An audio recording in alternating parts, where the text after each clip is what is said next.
Yeah. I was gonna be like, wait, where'd he going? I wanted to start at a certain. I wanted dog to was say nudging something. the door, man. I wanted to say something, but then he got up. I was like, wait, where's he going? What's he I doing? thought he was about to go use the bathroom. That's the kind of walk he had. I'm tired, man. I'm like, hey, it be that way. That's all I'm like. It be that way, bro. I sprayed around the house, keep the critters and stuff out, man. It broke down some boxes. Is dad shit. Dad shit. Hashtag dad shit. You need dad shit and husband shit. So shout out to Deonne, man. Put it on a t-shirt, D. Yeah, man. No, I don't see that walk. I can feel it in my lower back. That's what I see right there.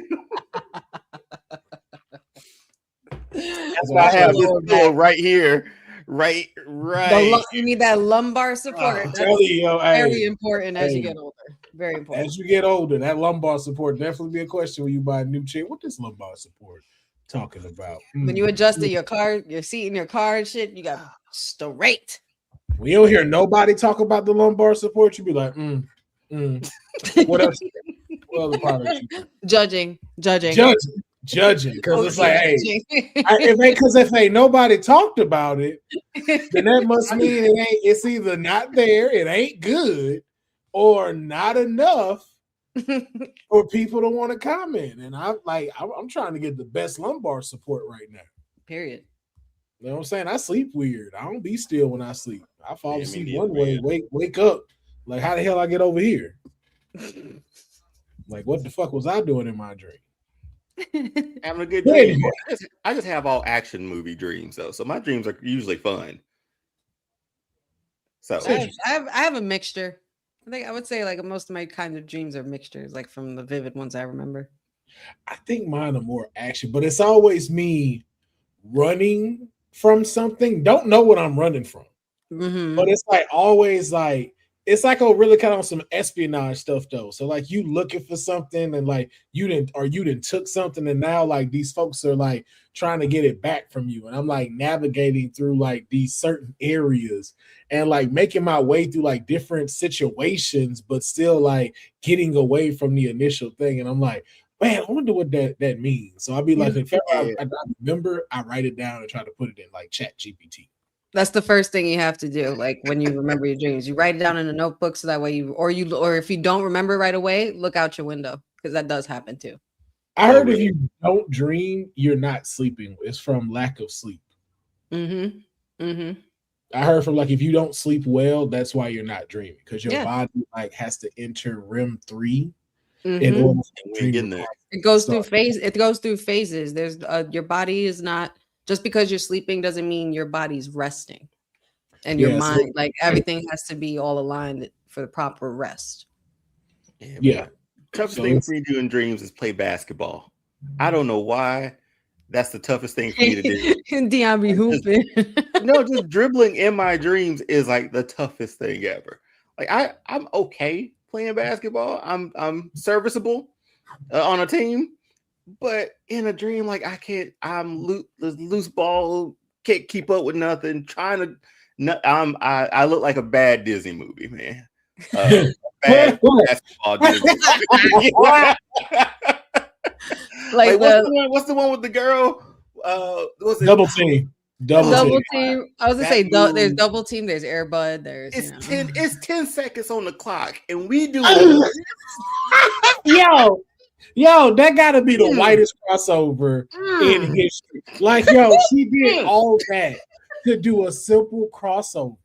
And she didn't even take the shot. She made a pass. And she did take the shot. We ate up so much time. She did, I was like, so she did all of this shit just to prove that her ankle healed up, and she didn't even clinch the win. Didn't even.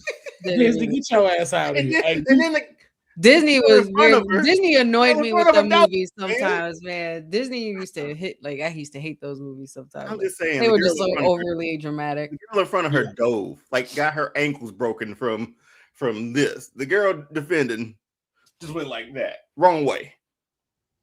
Disney, man. Disney hits and misses, man. Not everything can be Brink. No. No. Brink, sorry, magical, bro. Drink was amazing. I want to do that though. I actually want to. I'm probably gonna have that on an episode of Straight Up Comic Book, talking about all the Disney Channel original movies, like ranking. That's like that's gonna be hard, man. Because that if you were in prime Disney original movies, Disney Channel, yeah, man, yeah, and that's from like 98 to like maybe 04. Oh, you're giving 04? 02. Yeah, I was like, I may give 04 because I think 04 might have had a couple bangers in there. Whenever Wendy Wu came out, that's when it was done. Whatever past Wendy Wu, that's when it's like, okay, that's y'all. That's this new generation. Yeah, for sure. That's the new generation. I don't know what this is. But there were some hitters, man. Smart House, Lucky the Irish. Like the 13th year. They was like the Bulls, man. They was back to back with they shit. Boy, no misses, man. Right. None.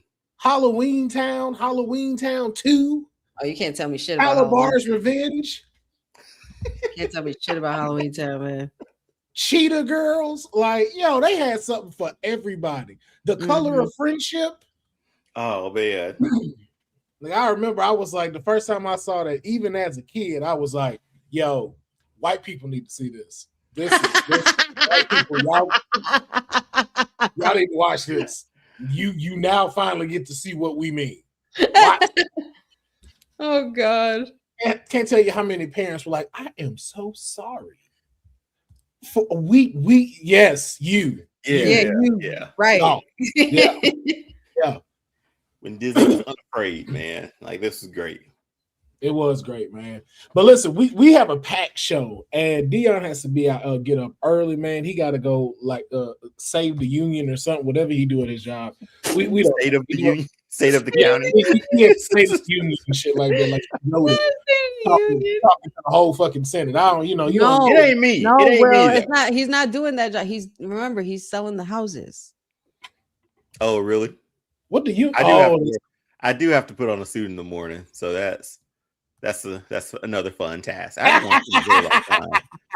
I haven't worn one in a very long time. So,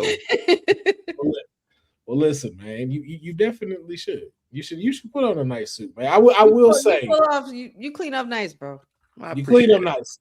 You definitely clean up nicely, man. Inspired me to want to dress up more. You know? Exactly. Because if you ever need me, I was so young. Forever young. I wanna be forever young. God, that was 2020. Wow. Dang, man. It's only been 6 years. I was about to get married. Boy, what a time. No facial hair whatsoever. Just no facial hair. Hey man, I had a good run. No, the way it switched though. The way it switched. Like that how I go. Hey, you lucked out though. You lucked out on that one. You definitely did. You know what I'm saying? Because it could just be all nothing. It could just be all nothing. Just eyebrows. Just eyebrows and eyelashes. And you can't cut them off. Don't, because they won't go back. Eyebrows and eyelashes, man. You got to get them eyelashes Bobby Lashley be getting. Like, you don't want those. Oh, come on, man.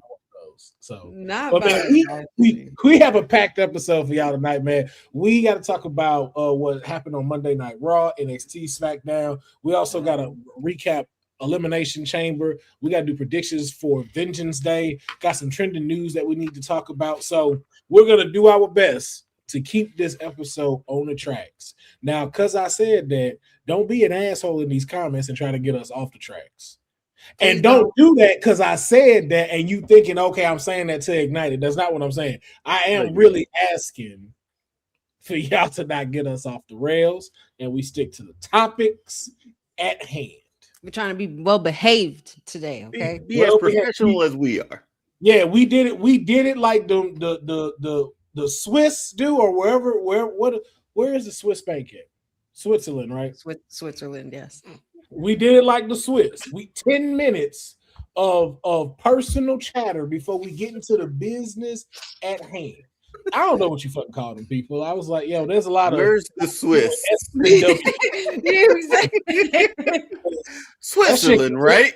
It's not even the context. It's just how you said it. It was just. I'm just saying. You so can't nobody see a Swiss bank being in Sweden. That could happen. That could happen. People do silly shit like that on this planet. Sweden is in Sweden. What up? Okay, what up? What up? I have no problem being alone. It's all good.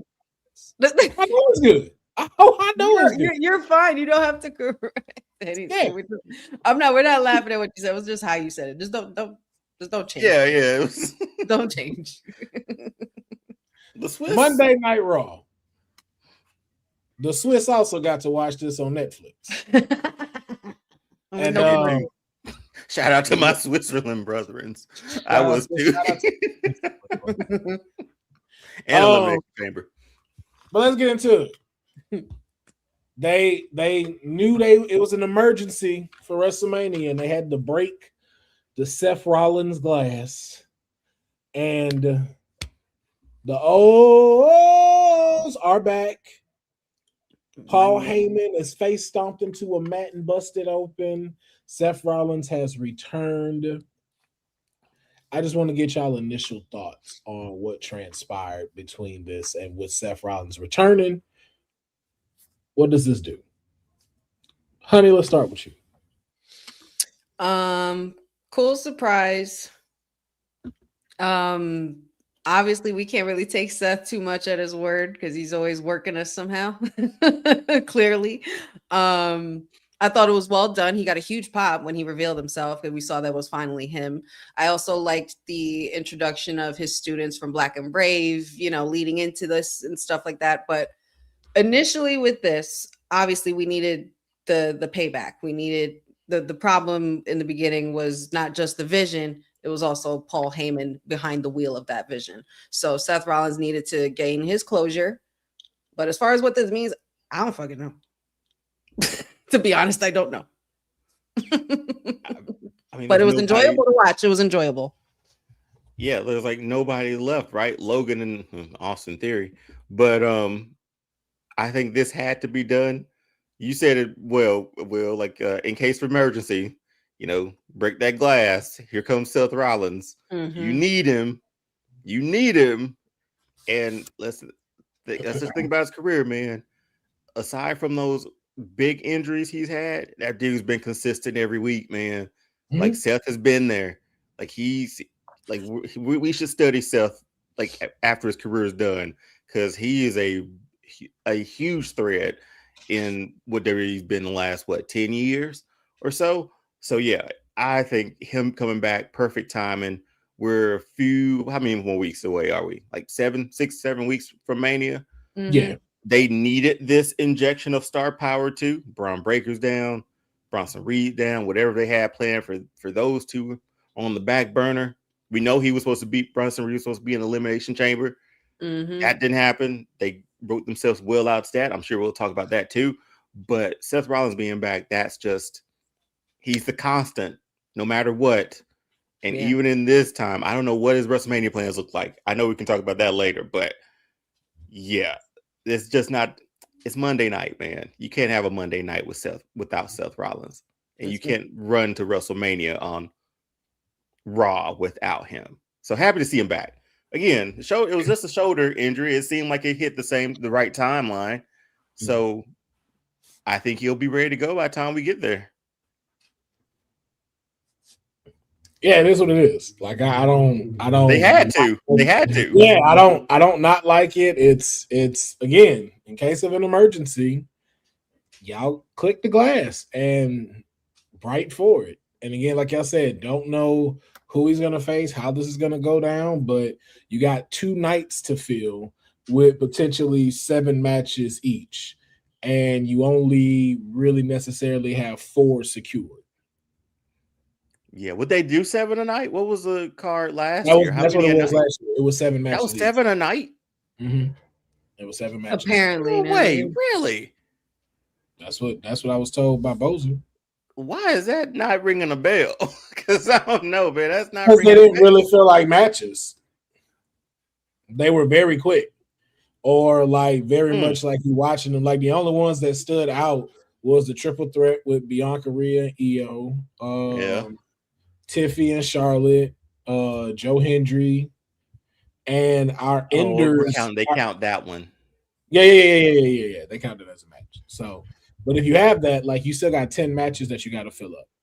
So, hey, why would you not bring it in if he can go? And of course, if he say he feel good, then it is what it is. So good to see Seth back. Never disappointed. It's just kind of like, okay, we see what y'all do and what y'all gonna make happen. A lot of that mixed with his stubbornness, I'm sure, because that mofo was antsy to get back because he loves being in that ring. So Mania season 2, and that's his. Yeah, like that's his. This is his thing. Like he does this. Oh yeah. Yeah, of course. Glad to have him back though. Yeah. Just a quick little through. We also had Dragon Lee taking on Gunther. Gunther, of course, won. I don't know if anybody thought Dragon Lee was gonna go over. He didn't. We also had You didn't believe? No, absolutely not. No, I did not. I didn't believe. I didn't believe. I didn't even believe. I didn't none of that. I wanted him to choke him out and have him just dangling again. Damn! That shit was funny. That was a moment. It was a moment maker for sure. But I'm not too keen on whatever Gunther's doing right now because I really. No. We're not going fully into it. Sorry. Yeah, I'm just breezing through those. Okay, good. Yeah. But we also had the I barely watched that match. Yeah, that's why I was like, no. Some of these we just breezing through raw. There's just a few topics we're gonna really point on to talk about. We had the new Intercontinental Champion AJ Lee also celebrating and letting us know that she's going to be a fighting champion when it comes to the title. So there's also a gauntlet match that will be taking place next week to determine the number one contender for AJ Lee at WrestleMania. So we will see exactly who will step out on top. And if it's not Raquel, we have lost the plot. We also had the Americano, the original El Grande Americano, going up against Rayo Americano, defeating him. Hopefully, this leads us all the way into WrestleMania because who doesn't want a little bit of El Americano versus El Americano? Like it just screams WrestleMania. Not gave me chill bumps when I thought about that, man. Exactly. give the people what they want, Hunter. Nick, give the people what they want. If you want to blow the stadium off of Vegas, we need the Americanos Battle of the Patriot. Only one can come out as the Americano. There can only be one. It sells itself. We also had Obafemi and Rusev clashing, and we also have found out that next week Obafemi will face Rusev in a match. Also, too, clearing up the rumors that people were wondering that Obafemi is still a free agent. He has not been signed to a show just yet, and may potentially not get signed to a show. Don't need to. Jimmy Uso versus Austin Theory. Jimmy Uso won due to disqualification of Logan Paul attacking. But the big story, one of the big stories, we got a new Intercontinental Champion as Penta has dethroned the scumbag of the century, Dominic Mysterio. It was no fear given, and Penta stood tall, and he is your new Intercontinental Champion. Deonne, quick thoughts on this. How do you feel about the victory in Penta? I mean, how do you feel about this match overall and our new champion? Did they get it right, or should Dirty Dom still be standing on top of the IC division? No, good match. I think it was time for Penta to get it. I think it is run its course a little bit with Dirty Dom. I mean, who's to say he's not getting it back? But I think the biggest thing was the whole Finn Balor storyline within Judgment Day now too. I think that's going to be more of the story than the Intercontinental title for Dom. So it was like, hey, let's go ahead and let's give it to Penta. Penta's been working his ass off too. Hell yeah. Love Dirty Dom, but he's still a champion, right? Like he's still a champion, so he's fine. But his stuff with Finn Balor is probably what we're going to lead into WrestleMania somehow. So we got a bigger picture now, and now Penta can be the workhorse every week with that Intercontinental title like he's been already, and he's got a major title. So yeah, nothing wrong with this whatsoever. It was multi-layered of a match. So I was good. It was a good ending, but the continuation is going to be what I'm looking forward to as well. So yeah, down for it. Yeah. Honey, your thoughts on the new Intercontinental Champion Penta, and then also too, what was going on outside the ring? Finn Balor and JD out there, seemingly thinking that they're going to help Dominic retain, but Finn Balor had other plans in mind, saying that Dominic needed to do it on his own. So, honey, your thoughts? Yeah, about that. I have quite a few thoughts. I'm a little sad, of course, for our our bestowed dirty one losing a title. However, but that only means that they're making room for bigger, better things in the future. So, but he still has the AAA title and whatnot. Congratulations to Penta. It was a good match between them two. Penta has been a workhorse since he arrived, and he's definitely earned this spot, and he's definitely going to be somebody who's going to give a lot of prestige to this title. At least I would hope, because of how consistent he's been in the ring. But as far as the Finn Balor thing, I'm liking it, because not for nothing, like it's time. It's time to unravel this Judgment Day thing. Like, we have been in this Judgment Day storyline pretty much just as long as the Bloodline story, if not maybe a little longer, because there's been different versions of the Judgment Day.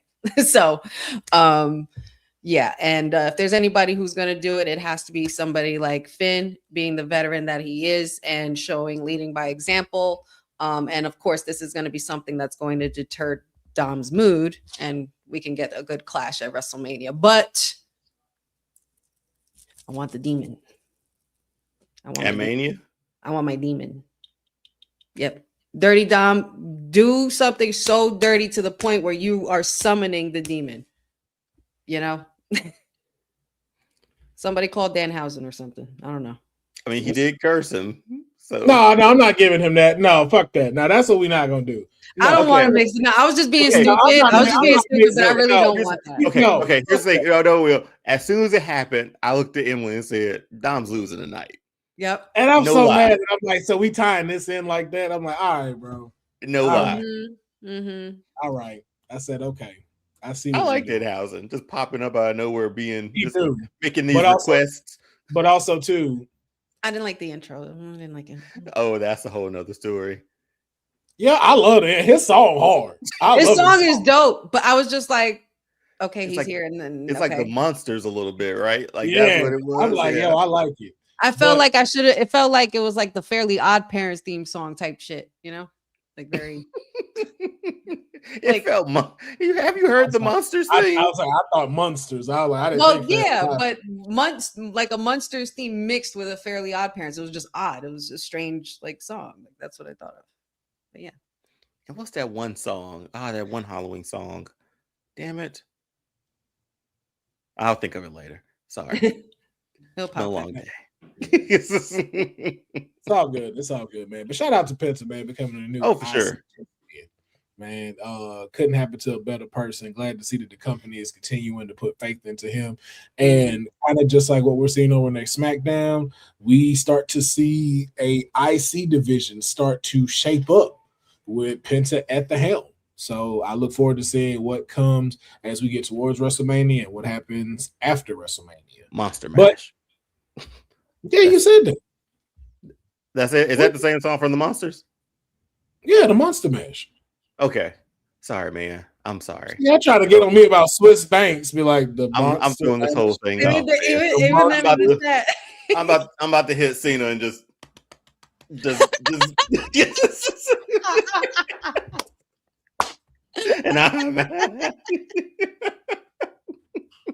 that's the thing. I'm wondering why no one's asked him, why did you make that face? Like, no one's asked him that. in like these interviews. Why'd you like, smile? Why that face? Hey, you could have like passed out. You could have went to sleep. Why were you smiling? Because he was happy. He was happy and fulfilled, and he let go. No. No. Erase never give up off of every T-shirt he's ever owned.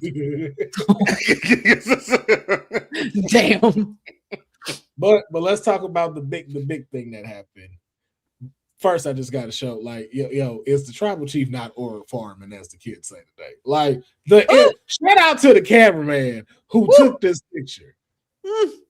This need to be on posters being sold. Like, Roman need to frame this and put this out because this was just, I wouldn't because I'm a dude, but yeah, she'll buy it. She'll buy it. I don't feel like grown men should have other grown men hanging on their wall. I don't like that.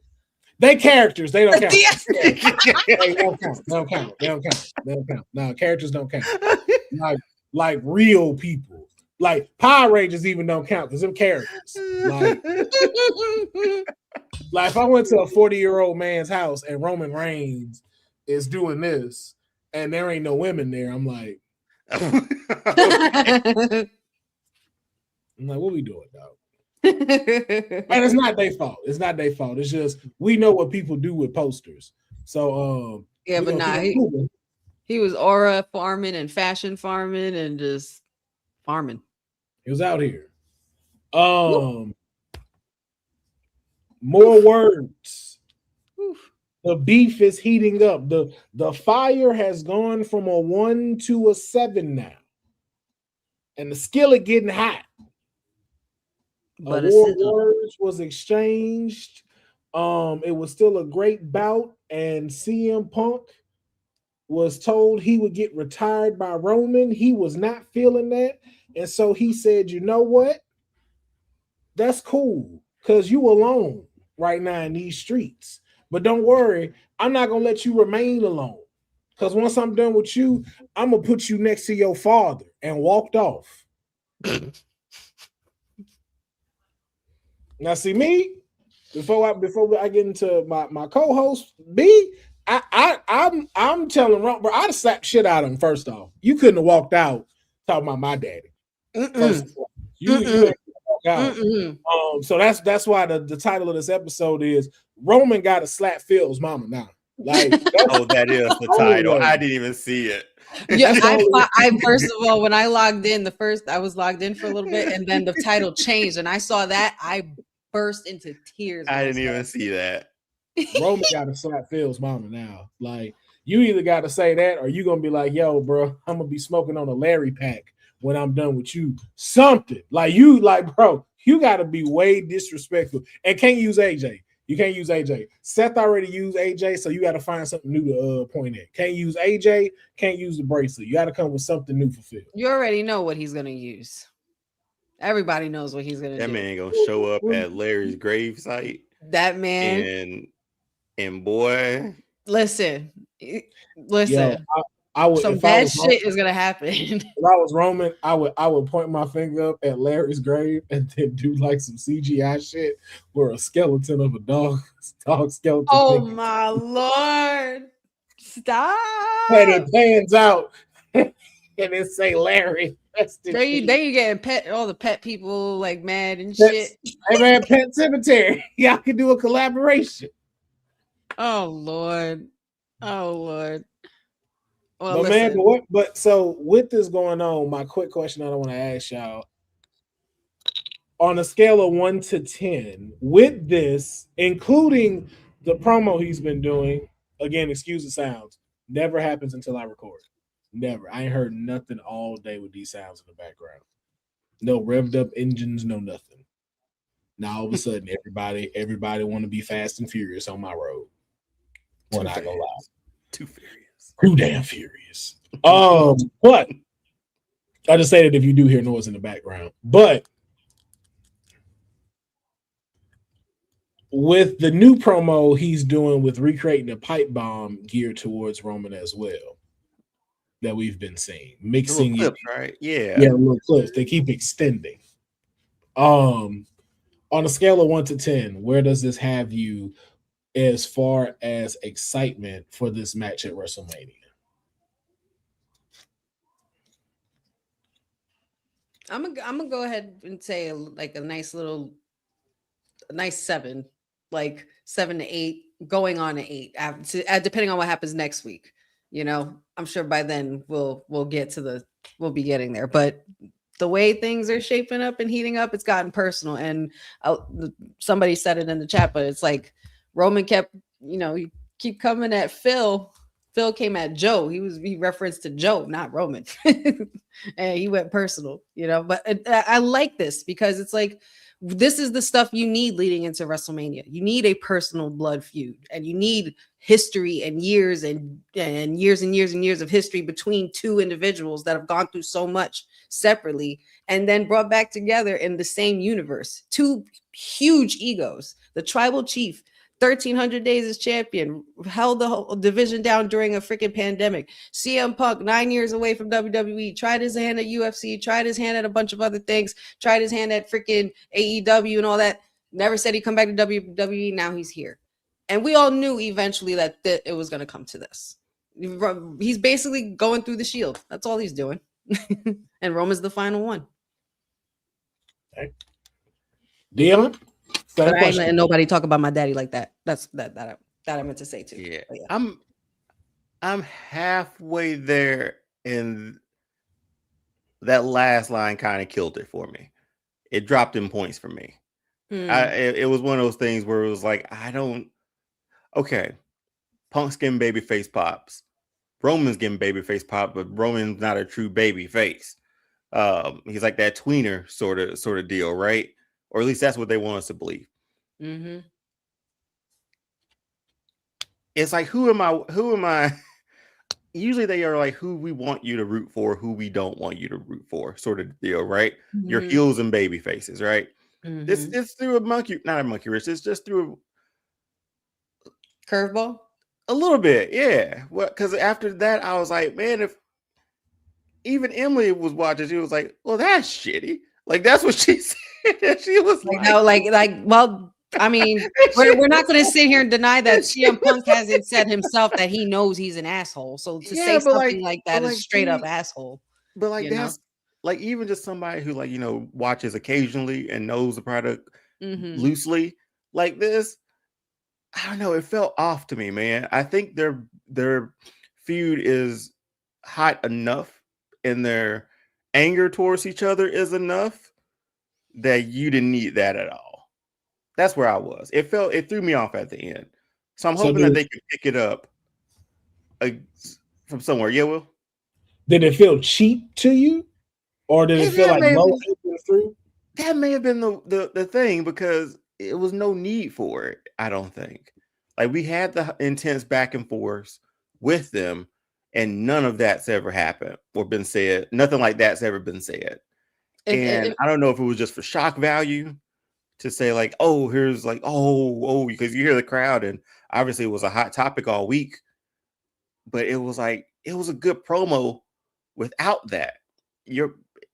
I was more hyped for it before, but I'm like, I pulled back a little bit on it just because I want to see how we get to WrestleMania from here.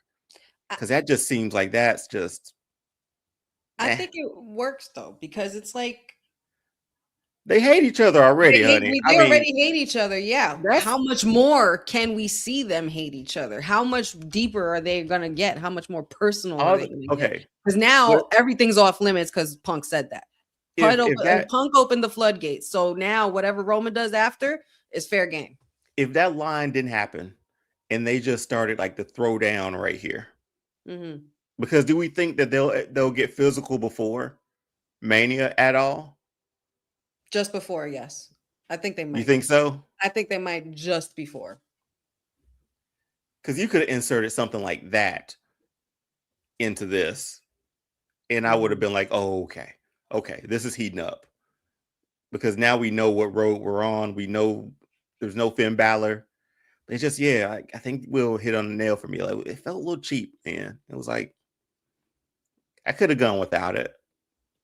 The hatred is real, though. You could see it in this picture. And that's the thing.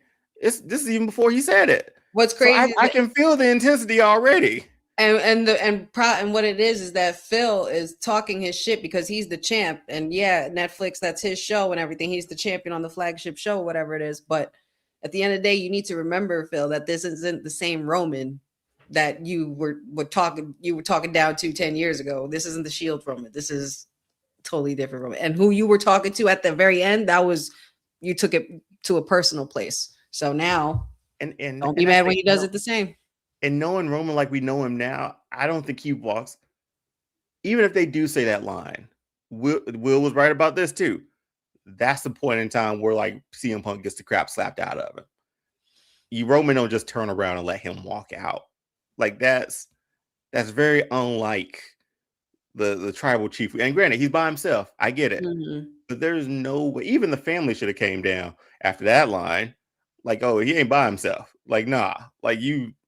This should turn like nobody in the family. Nobody in the family should mess with Punk now, man. None of them. He's just single-handedly rebuilt the bloodline. That's the storyline I'm going with.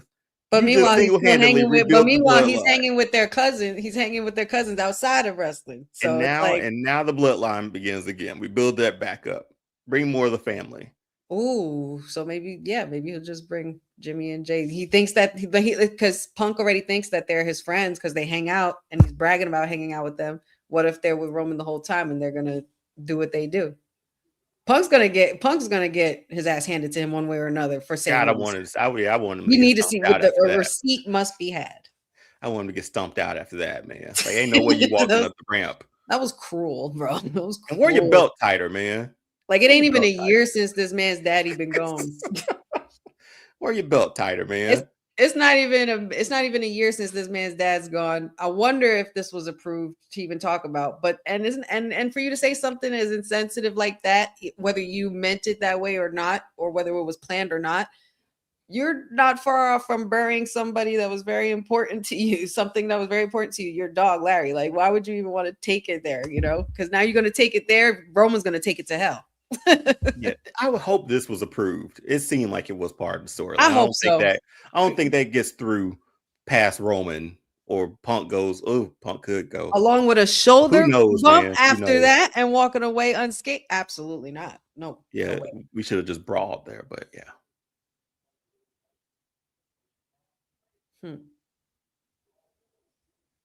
Will? This is still I thought he was going to bring up the mini mic. Oh, it knocked it down to me.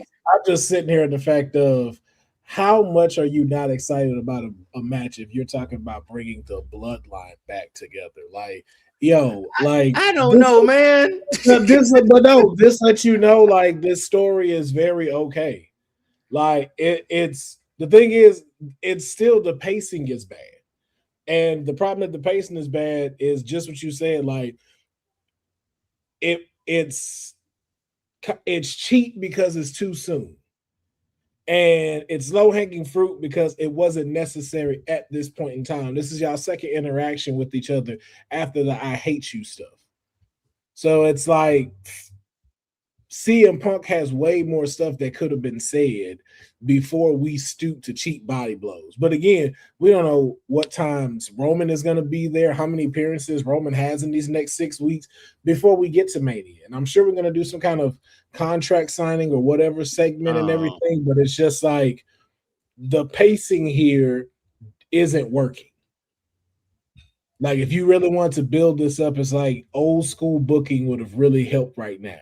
With having tag matches or anything like that, or some kind of like something to where we're seeing, but it's like these right now, it's like y'all don't know how to communicate with this stuff. So it's like you have to say something that's going to last for the next, like, maybe 2 weeks. So most likely Roman won't be there Monday. So we don't hear a response from him. But we need to remember that was said. So now we have to stoop to so impactful that it keeps it lingering for 2 to 3 weeks. And it's just like, yo, like, that's for me, that's still lazy writing. Because right. It's like, okay, like, there's so much more that could have been done with this. There's so much more, because the thing is, like, it was brought up twice but it's not really explained. And that could have been what this promo was of like, you keep saying you put me on. No, you picked them two. You didn't pick me. Good line. You sure did. Yeah, like let's really break that down. You didn't have no factors or thoughts in me. It was those two that you saw. I don't owe nothing to you. Period. And then he can break down the people that helped him up. And during that time that was going on, what CM Punk was doing during them times. So it's like you want to start dig in personal with the history part. Yeah, it's a lot there, man. It's stuff there that they could use and bring out. But I like your I never even thought about this because this has been recent years too, where the build up for our WrestleMania matches have been nothing but talk. Mm-hmm. Like there's been maybe a physical altercation every now and then, but if you go back and look at like the greatest build of all time, WrestleMania 17, Rock and Austin. Mm-hmm. Like your A1 and A1A and 1B guys, however you want to stack them or rank them, they made that mess personal, man. They were there from day one. They went for there's history there that they used. Austin was like, I gotta beat you, Rock.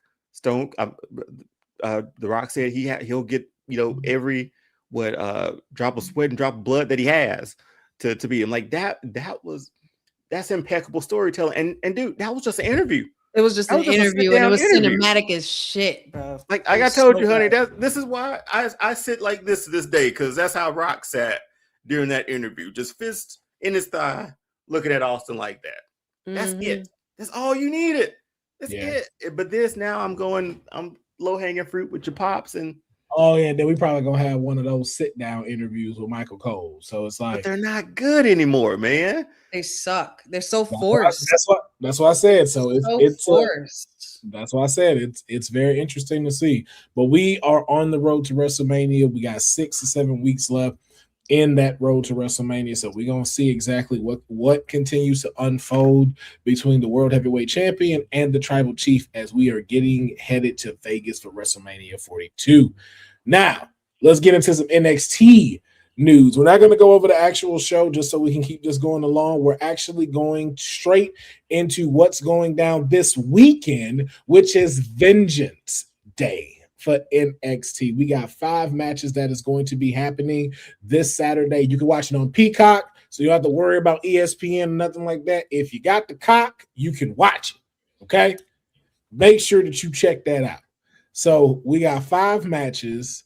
The first match that's up is Tony D'Angelo and Deonne Lennox. That's his name, right? Shoot. I know the first name. Yeah, Deonne Lennox. Okay. I was like, hey, I know he's saying it right. Okay. Tony D'Angelo has returned, new swag, very new rough shot attitude. Who's walking out the victor? Will the leader of Dark State? I don't know. Will light-skinned Clark Kent without his glasses topple Tony D? He's outside.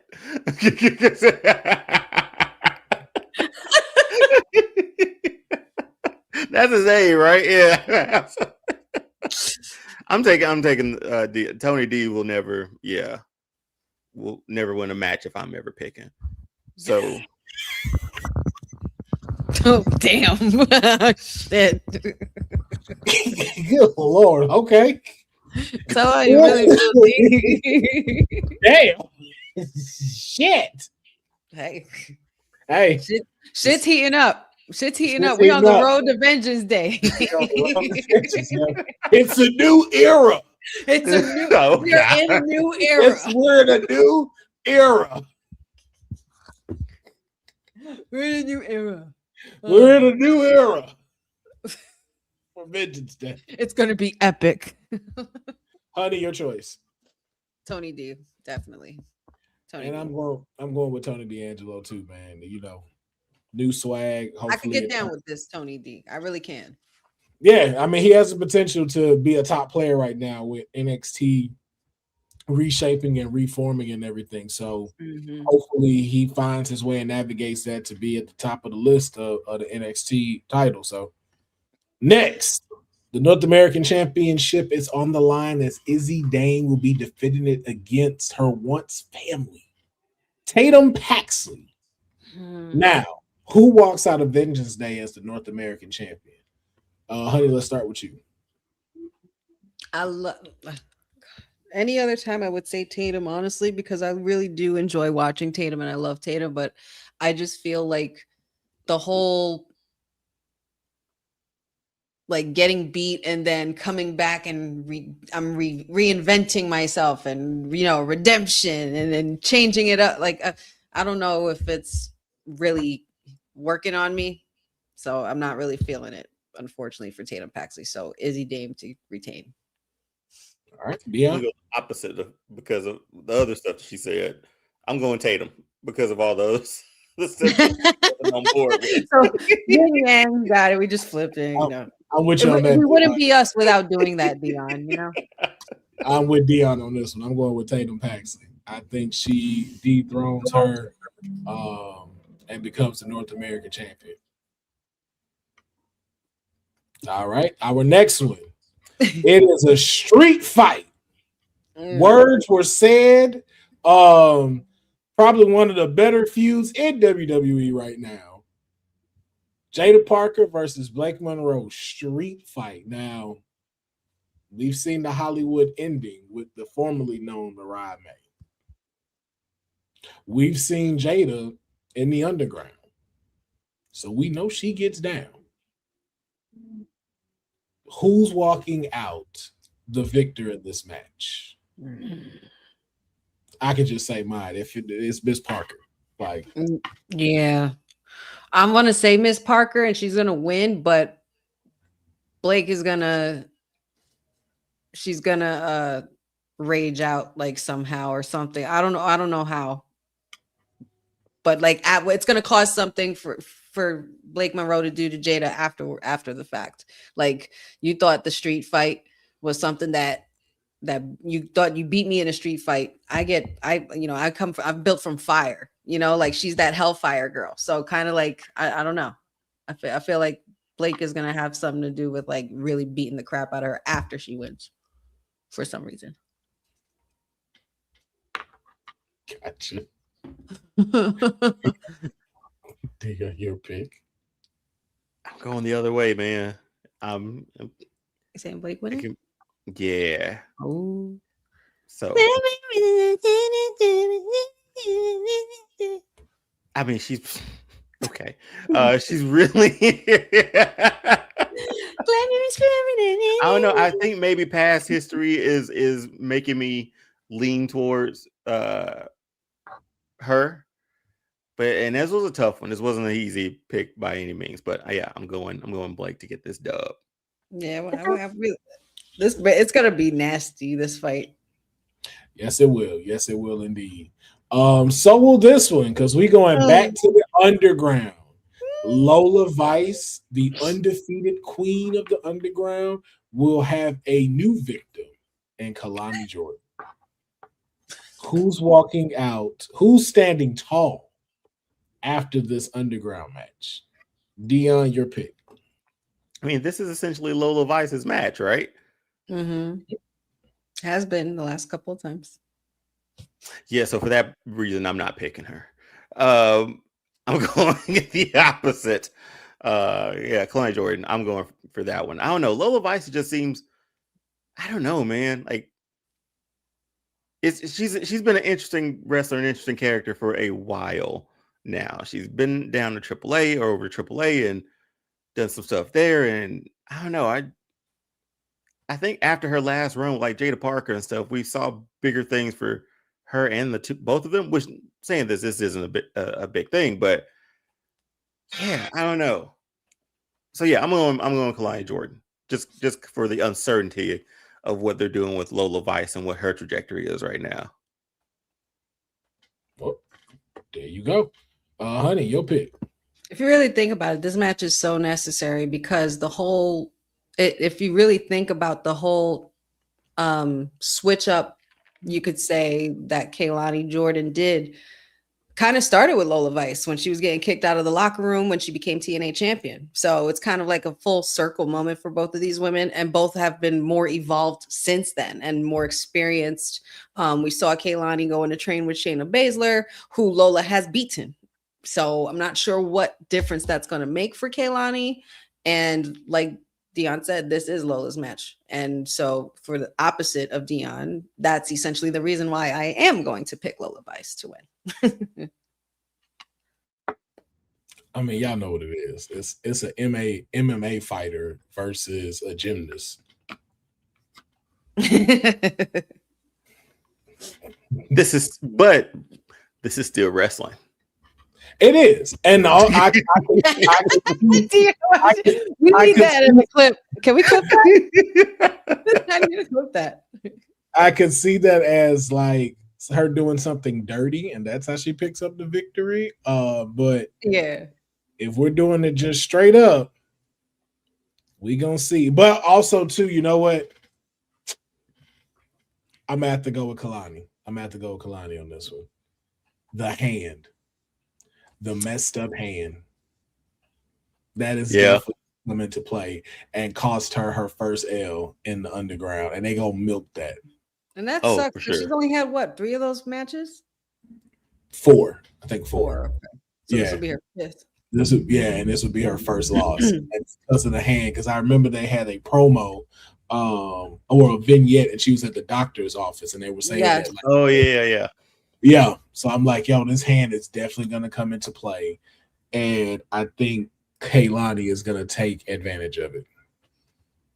So it'll definitely continue to build her as a heel because she's getting better and better. She's getting so much better. Yeah, so we have that. And then the main event. Do you believe or is the revolution now? When it's all said and done, who walks out the NXT champion? Joe Hendry or Ricky Saints?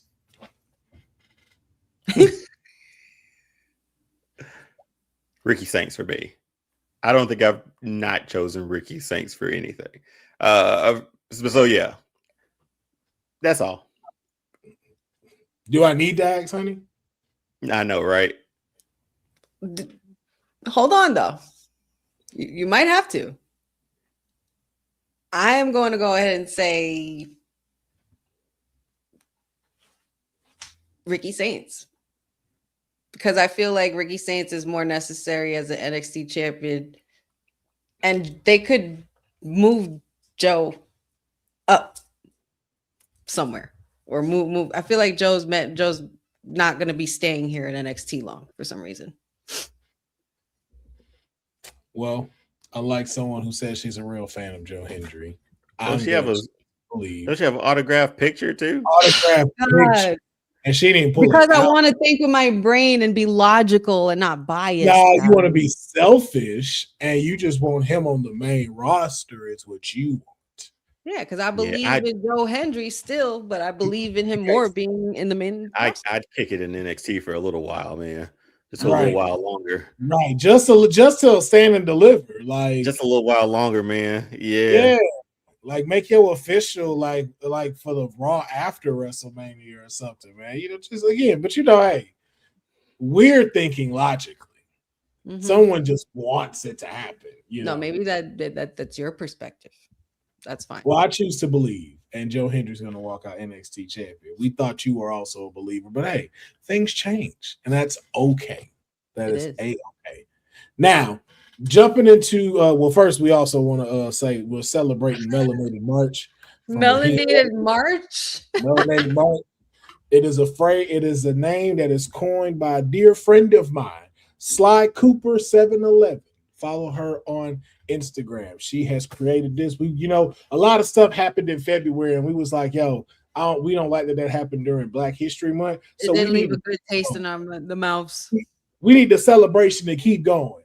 So she came up with Melanated March. And so we just want to make sure that, we are celebrating Melanated March, and we're wishing you a happy Melanated March.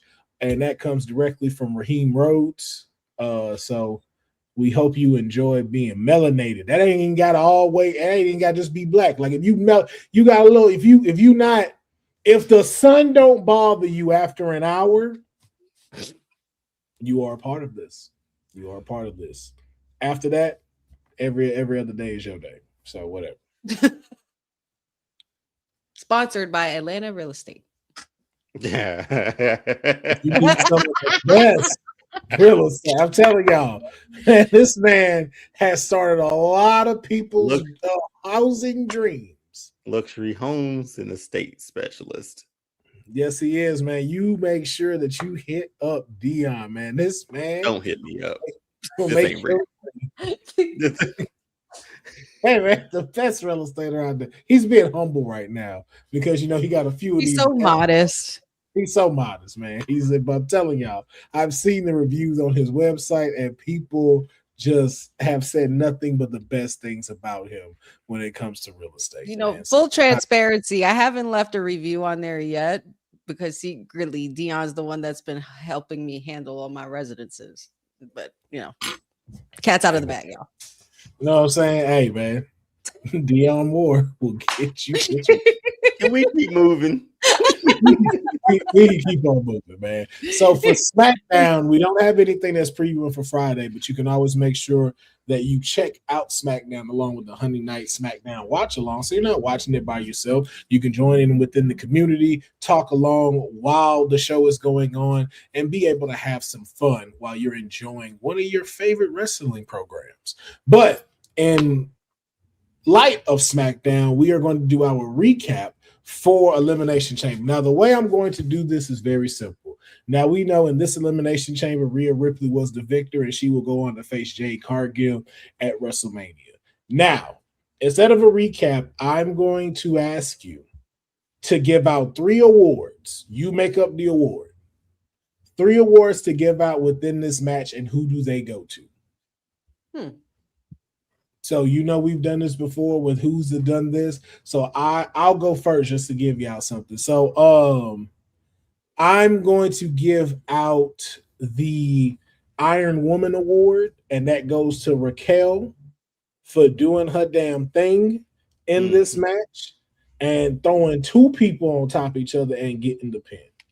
I'm going to say the MVP of this match was no other than my client Tiffany Stratton. It was Tiffy time everywhere, and they was just, first of all, fit everything. Well, she looked great, but you could definitely tell she got black friends now.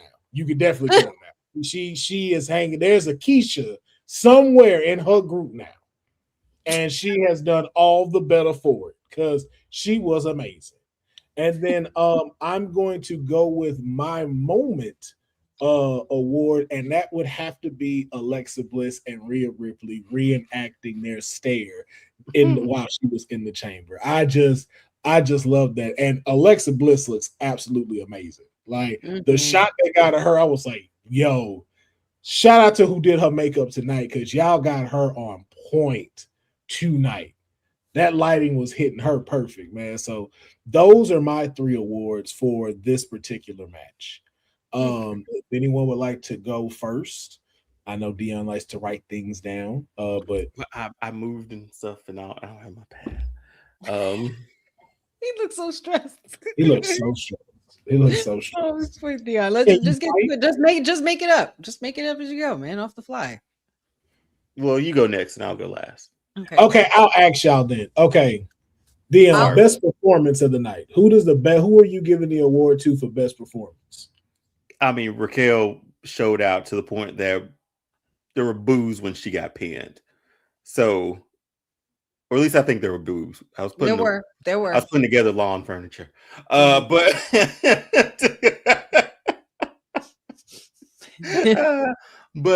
patio furniture. But yeah, Raquel by far. Like, look was fantastic. Showcased fantastic as the big that she is. Yeah, she looks like a problem now, and she was best performance in this match of the night for me.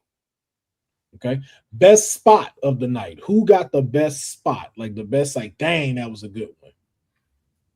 Hey, I'm trying to remember something. I'm trying to remember. Oh, you got it? Go ahead. The power slam through the plexiglass is my moment for sure. Raquel pulling the Braun okay. Same. Again, Raquel was a full-on MVP, like you said. Like she had moments after moments. This match felt tailored for her to shine. Okay. Biggest flop in this match. Who gets that award? I don't think anybody gets a flop. Who got pinned first? Oh, Alexa. Yeah, I thought we'd see Alexa in there for longer. That was my flop too. I didn't like that she got eliminated first. I was like, that's bullshit. And being the one that she has the most, she's one of the ones with the most experience in the chamber too. Like that's like, yeah. And you know what really makes me upset about this is that either Asuka got to get better with the mist, or we got to just do away with it.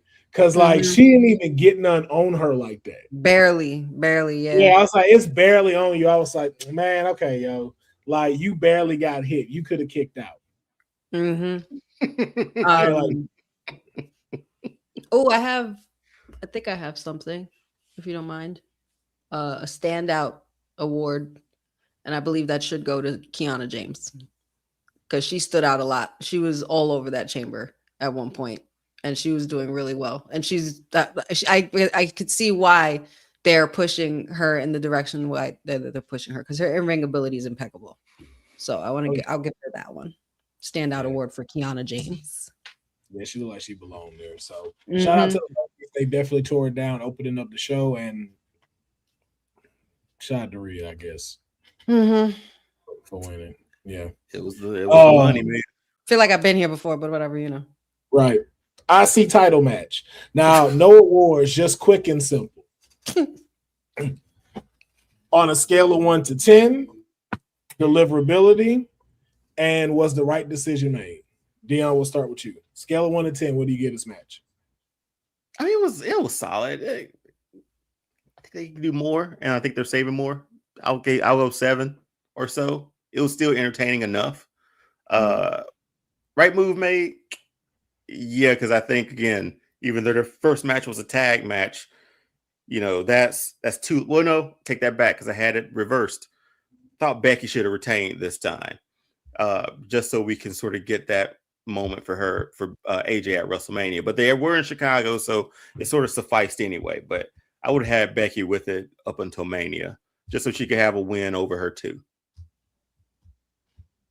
I don't like, I gotta say something about this though. I don't like when grown people use where they currently live as their hometown. I don't like that. Yeah, I heard. Yeah, they said they announced that. Well, no, they didn't announce it, but I think Michael Cole said it may have something. No, Michael Cole announced it several times. Yeah, he kept saying it was like her hometown of Chicago. I was like, ain't she from? I'm like, she's from Jersey. She's now like Cole. She is not from Chicago. It was like the adopted daughter of Chicago or something like. Yeah, it was like, yo, so just say, yeah, her second home. I'm just like, I get it. Yeah, like her hometown, because this is where her home is. But I'm like, we don't use it for that. Because couldn't they say like from Chicago, Illinois by way of New Jersey or something like that? Like right, like the way they did it with Logan Paul. They did it with him. What was his like? Puerto Rico by way of Cleveland, Ohio. Yeah, okay, bullshit. Man, gotta get them tax breaks. Got to get those tax breaks. I ain't mad at it. But honey, on a scale of 1 to 10, what do you get this match? And what you picked AJ, so clearly that was what you wanted. So on a scale of 1 to 10, what do you give this match?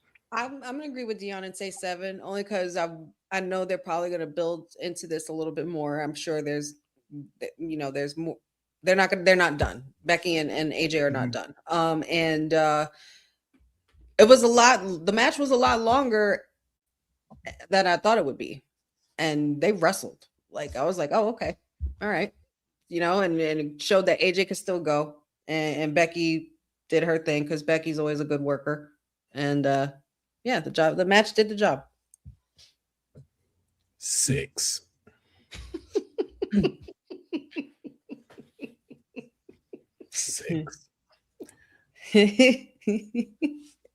Could have.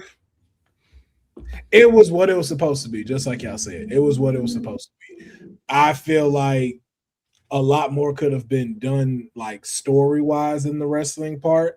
I don't think the thing with Jessica Carr getting knocked out was necessary, but it's like, okay, it was what it needs to be. I just want it to be a little more intensity in the match, and that's what I wasn't feeling.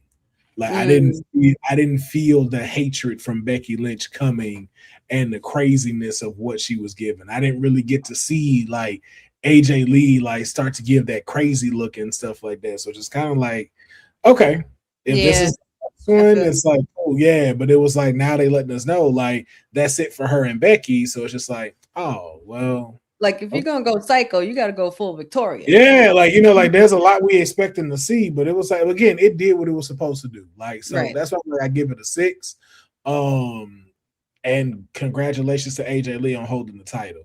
I just wanted a little bit more. And that has nothing to do with them or anything like that. I just think the time of how it was for everything that was going on for the Elimination Chamber, they did what they needed to do. So I had higher expectations of things. But again, that's what happens when you are like that. You start to throw things in and stuff. So it's like, okay, never mind.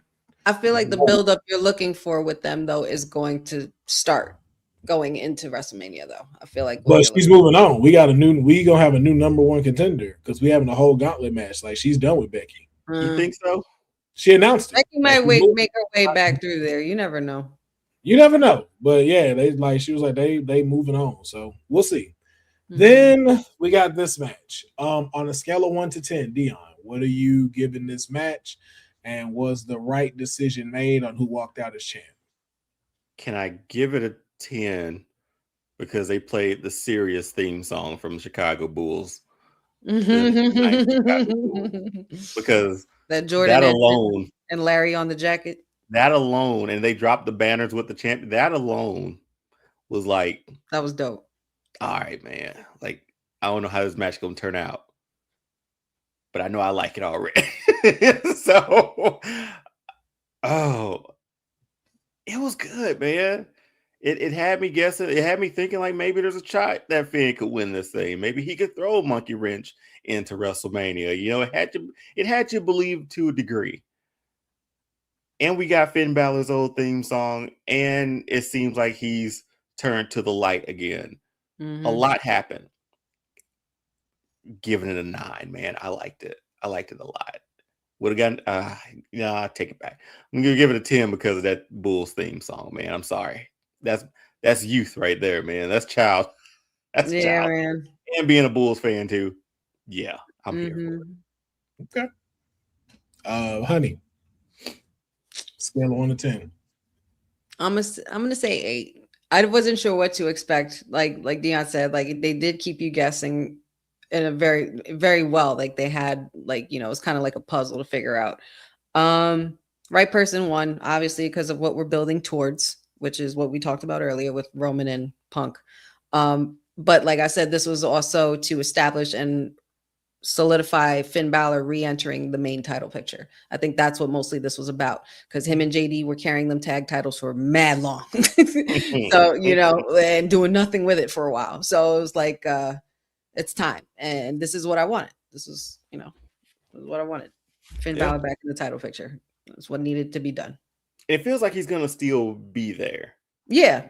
Oh, yeah. For some reason. I don't know. I felt that he's not dropping back down. Granted, he'll probably go up against Dom at Mania, but that makes sense. But going forward after that, he's going to be like a staple in the top guy list. Where you got the LA Knights with the CM Punks, with the Drews, with the Codys, with the Yeah, so it felt like it. It felt more optimistic for him at the end of this, even though he didn't win it. It's like we reinvented the wheel for Finn Balor again, and we're back on track. Yeah, I like it. 6. 4. just say execute order 6. Trash ass match, man. First of all, bitch, the fact you got the nerve to come out to Michael Jordan like you somebody, bitch. It's the Chicago Bulls. Okay, I don't give a fuck. You ain't no Chicago Bull. The fuck wrong with y'all letting that nigga do that shit? No, I'm just kidding. I really am. I'm just playing. It was. What? It was an 8. It was an 8 for me. It was an 8 for me. Yeah, bro. Coming out to the Bulls, bro. I was like, that's hard. That's hard, man. That was good. But I'm like, yo, as much as you rep with Chicago, like that let me know like Chicago rep with you. Like that's because that ain't nothing you can just easily get. And I'm like, that had to cost WWE a pretty penny. The serious theme song, hell yeah. So that lets you know like how much they appreciate Chicago when it comes to things and just what's going on in there. So just that again, man. I just fuck Penn Balor. Okay, I'm glad he lost because you made Dom lose. You fucking scumbag. Like, but this is before I was after this match. How did you feel? Nah, fuck that. Don't go find good religion. How did you feel? Like, let him do it on his own. He has to prove himself. No. Go back to how you felt in the moment of watching this on Saturday, not after Monday. In the moment of Saturday, how did you feel about Finn Balor? Exactly. 4. Nah, it was an 8. It was a good performance. I know. It's CM Punk ass, old ass, just It's just it's like he always just getting by. I love him, but it's like, damn, bro. It ain't never no dominant performance. Huh? No, it's just like Roman tweeted. It's like, yo, this old tired ass dude. Like that's just what it looked like. It was. It looked like Cody at 98. Yeah, that's what it looked like. It looked like Cody doing the cutter at 90. Oh. He does look like really okay. You bring up a fantastic point because he does look exhausted after every match. But this isn't the photo. This isn't the photo they used on the actual poster of him and AJ Lee. The poster of him in the hoodie, he looks. That's a bad promo picture, man. He looks old in that picture, and I'm like, is old. But no, he just looks so much older. You know what I mean? Like, yes, because he's old. That boy got bags. You see his bags under his eyes every week. This picture looks a lot better for a poster than what they did, and you hear or not you see he's barely surviving. Roman should destroy him. Sorry, I was trying to make my screen bigger. Sorry. I apologize. See, bro, how did be just touching shit? I was trying to make end of life. I was trying to make my screen bigger. Sorry. How you work this again, baby? How you? Now I want to make the screen bigger. I feel like she tipped her glasses over her nose. Yeah, right. Now, how you hit the screen on this one? Actually, can you bring me my coat? It's chilly. Like, what does box with these 4 corners do?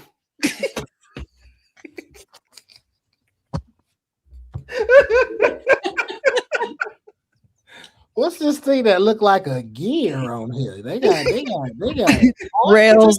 Now, do I click? Is that a pencil or a pen? Rails. Password is rails. The password is rails. No, the password is password. All lower cases. No letters, no characters, nothing. Phase D, don't you start. You just password. Oh man. But yeah, now on to this one. Men's Elimination Chamber. We thought Cody would be finishing another story. It was not like that. It was a lot of twists and turns in this Men's Elimination Chamber, but the Viper, the 14-time champion, is punching his ticket to WrestleMania to face the WWE champion, which we will find out this Friday. Will it be Drew McIntyre or Cody Rhodes? Wild, man. The stage for the WWE championship is still looming until tomorrow, where the WWE championship is defended against Cody Rhodes on SmackDown. Something you don't want to miss. And you already know Honey will be present, so she's already going to be talking shit about Cody Rhodes. So why not join in on the laughter? Can't beat him. Join him, y'all. You know what I'm saying? But my first award, we're going to do 3 awards. First award, MVP. Who was the MVP of the Chamber? Trick Williams, man. Yeah, man. Off of entrance alone.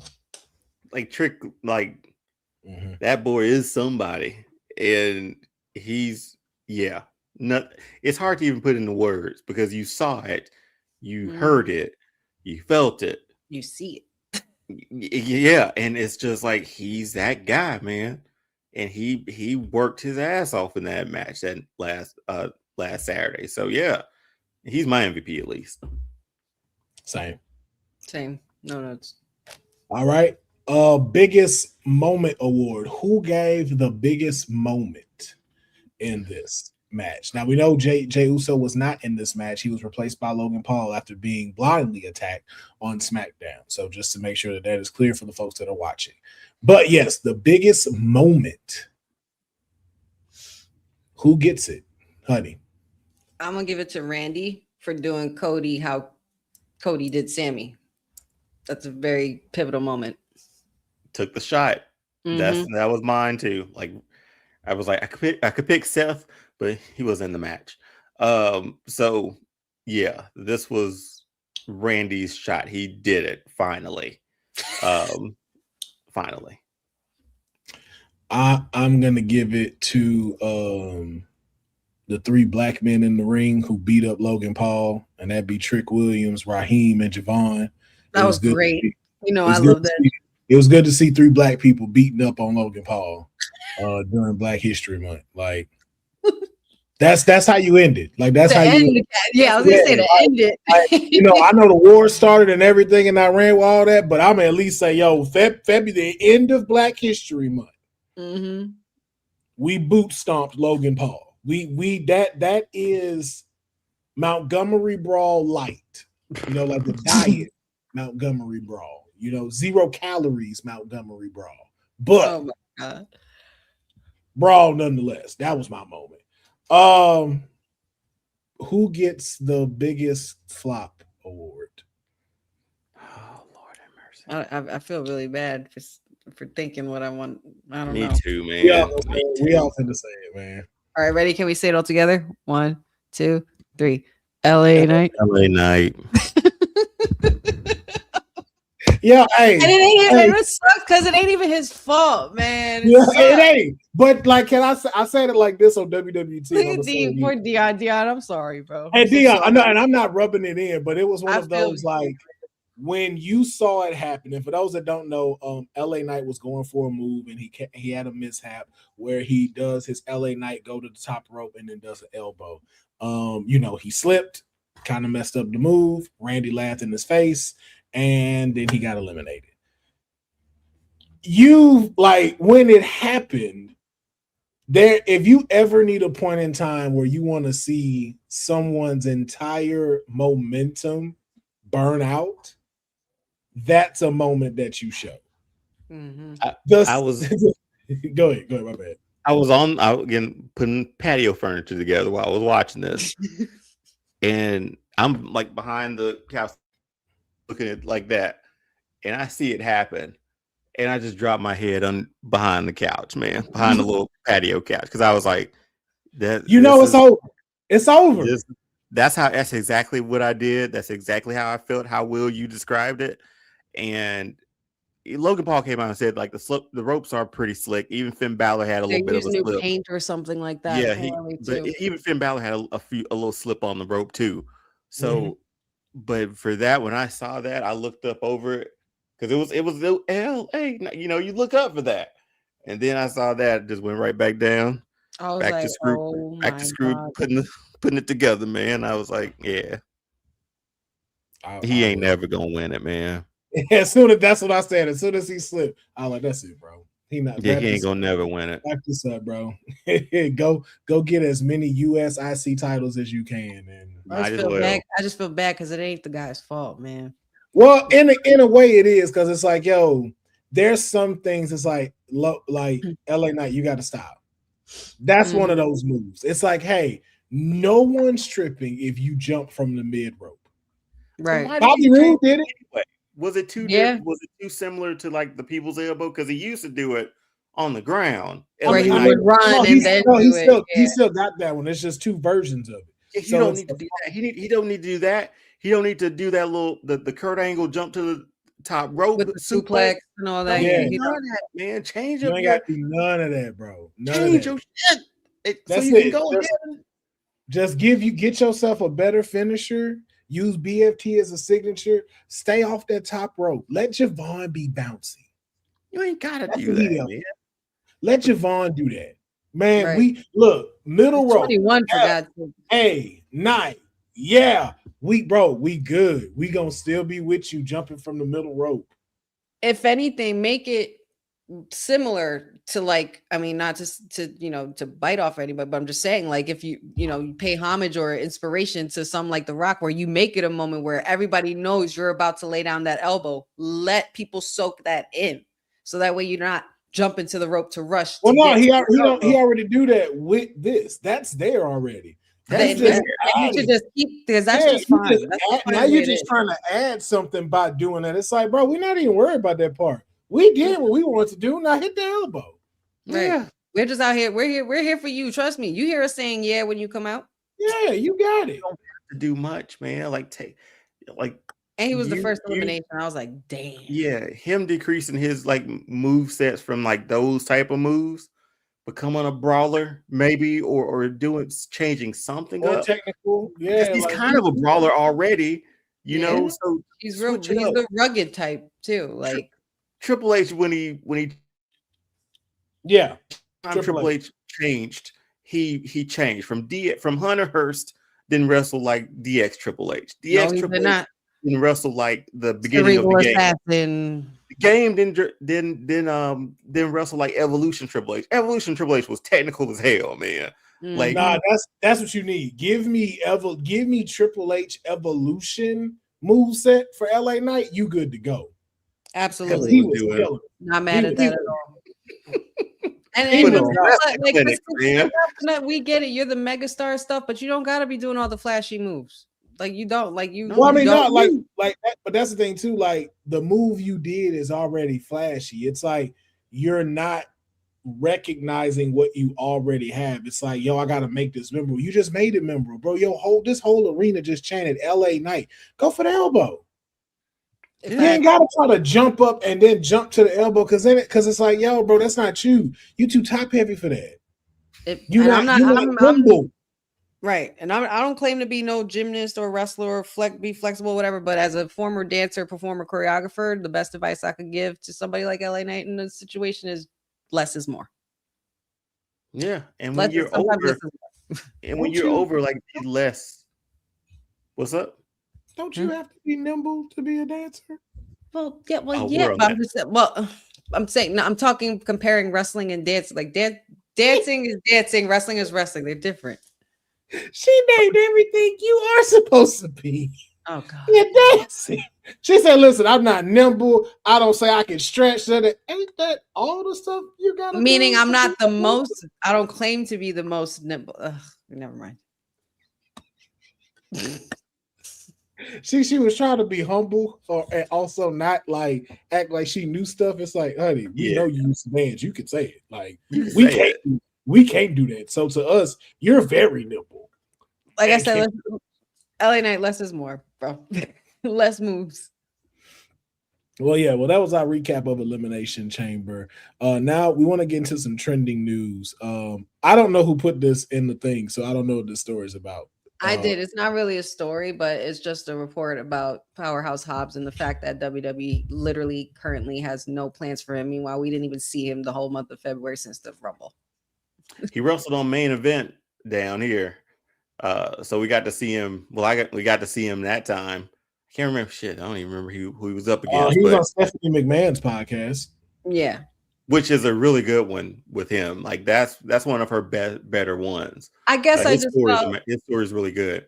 Yeah, and I guess I just felt compelled to talk about him because we literally they presented him and then nothing. And I feel like that's something worth talking about. Like, what should be the plan for Powerhouse Hobbs going forward, or why haven't they come up with any plans for him? Well, I think he's going to NXT. So there's that too. Oh, I didn't hear that. I remember when they said there was like a promo they did of just like, yo, like some of the biggest and brightest stars that are going to come and for the next generation was here. And then they showed Royce Keys in that promo with the rest of them, like Soul and all of them, and JC Jane.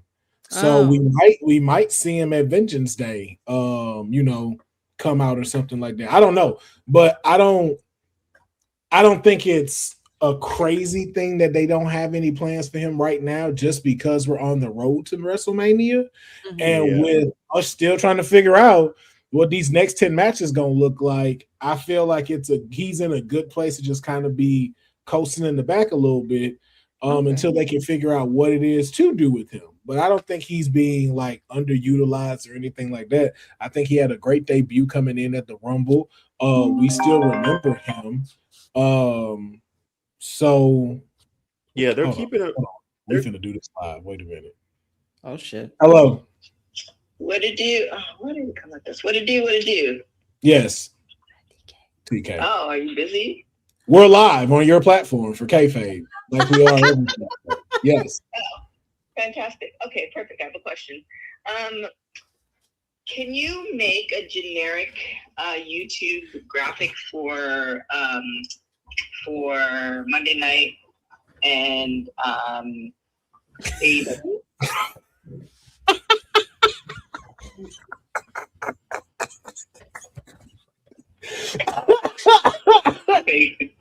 Because you're live and everyone can hear you. And shit, Deonne just brought out a pillow and went to sleep. Yes. Just let me know what you wanted to say on there. Perfect. Well, WWE logo, AEW, etc., etc. I'll send it to you on WhatsApp. Have a good show. Hey guys. Bye. Hey TK.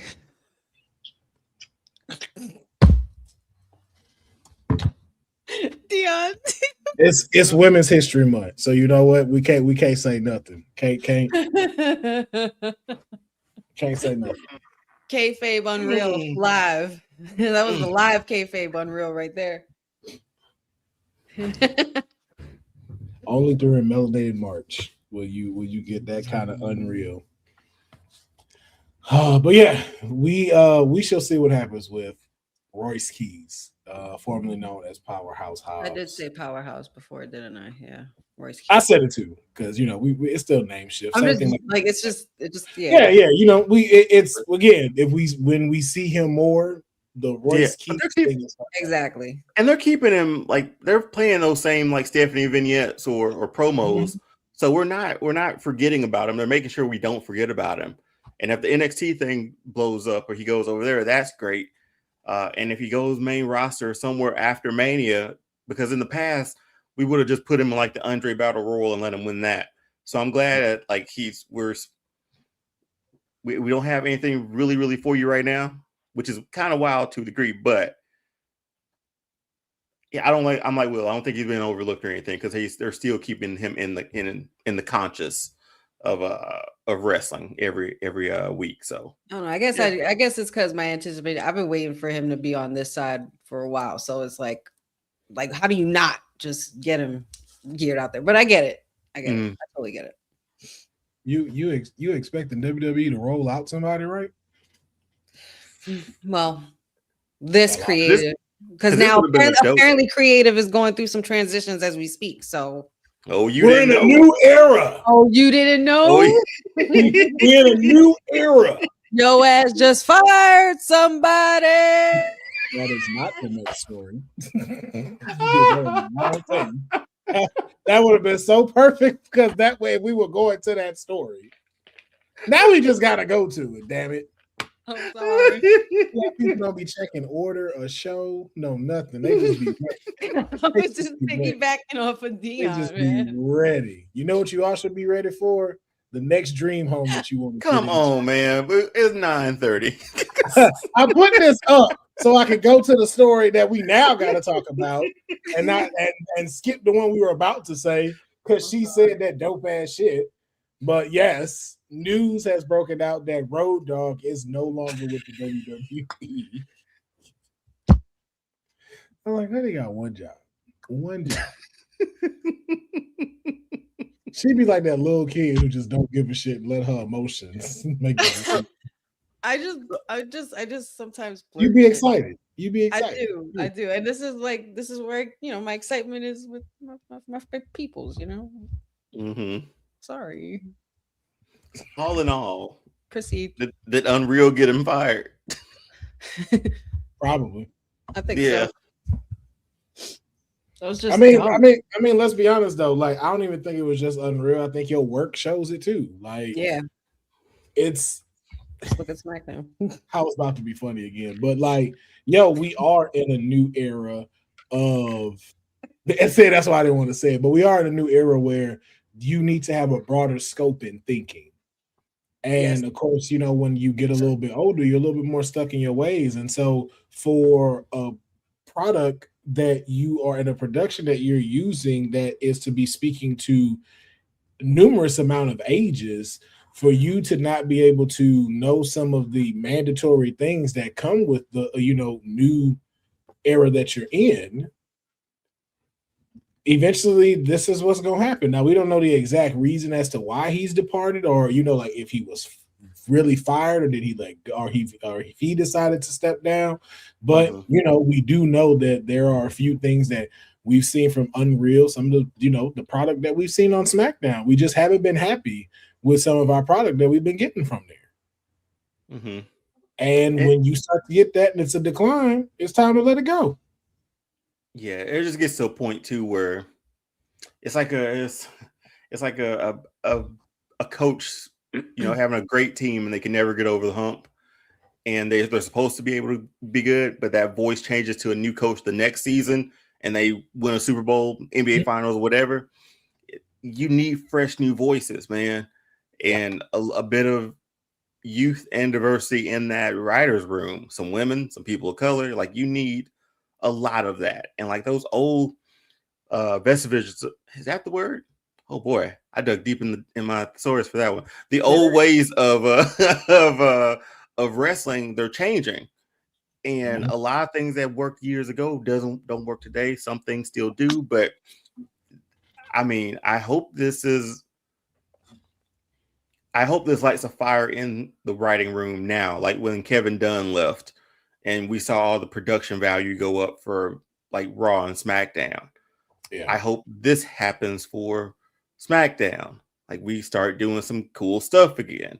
We get some younger voices again. So people just run their course, man. And it felt like Road Dogg was one of those people who was like, hey, you run this race, man. It's time for somebody else to take this one over. It happens.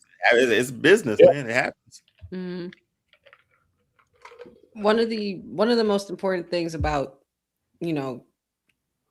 sports or entertainment or wrestling or anything that has to do with the general public, it's you have to be knowledgeable in knowing what they want to see or what they would expect to see. And at one point this man knew his audience, and there's also the point in time where a lot of these veterans have to remember they got to get with the times. Road Dogg, with what we saw on Unreal and everything, being as oblivious as he was, is like, I can't picture the Road Dogg that I knew in DX, like knowing like these were the guys that were running the ships and the crowd control, getting us engaged, and like they knew what they were doing then. How do you not know what you're doing now? Times change. With all of this talent and all of this young creative talent that have way more abilities than y'all ever did then. Yeah, times change. Yeah. Times change, and then like you got to evolve with it too. Well, I mean, even from an Evolve point, there's some things where Evolve just can't do it. Like, I know, like, for me being a graphic designer, like, the older you get, the less chances you are to get like clients in a certain demographic. Like, if you work at like a high-end place and you're doing graphic design or like art or like any kind of design, if you're like us, you know, in our 30s, you're not the first person that they go to talk to the audience between 14 to 19 because you don't understand them. You're not relevant. You can't you don't have a relevancy to them unless you know you're around kids and your kids are helping you out and knowing what this is and doing your research like that. But outside of that, they start to put you on what you know, which is the people in your age bracket. Yeah. But unfortunately, people that are in his age bracket, that's not the majority of the people that are watching this product or paying to watch the product. And so if you can't learn to adapt, you're in the situation that we're in now. And you know, it sucks that it's like that, but it's just like, hey man, that is one of the natural things. We get older. There's some things that we just don't fully understand when it comes to different generations. I for damn sure don't understand this Gen X generation. And I'm okay to admit that. Mm-hmm. So man, you know, we wish Road Dogg the best. Hopefully his ass gonna call somebody and get some work. Maybe be all elite. Who knows? But our last trending topic before we get into our segments, because that's what I would like for the last 20 minutes to be about. It's a whole lot of beef. Mm-hmm. We ain't talking about muscles and we ain't talking about Oba. I'm talking about there's some tit for tat pettiness that was going on this week. A lot of tweets going on between Jade Cargill, Rhea Ripley, and Chelsea Green. Now, some people are saying this is the real deal. These people genuinely do not like each other. As far as it is when it comes to Jade, some people are saying that Rhea Ripley is playing victim when it comes to this. Some people are also bringing up the past things when it came between her and Bianca Belair as the fact of you didn't play that card when it was between her. Just a lot of what it seems like mess is going on. And then, you know, Chelsea Green being the Canadian that she is, and then also being brought into the mix. So first, have y'all seen these tweets? And let me get your first initial thoughts on this. You know, honey, a majority of these people are, well, no, all of these people actually are now SmackDown stars. So as far as that and what's coming up tomorrow, like, give me your thoughts on this. Like, is this just a work? Or is this real? And if it's real, what's legitimate? Like, what's your scope with all of this?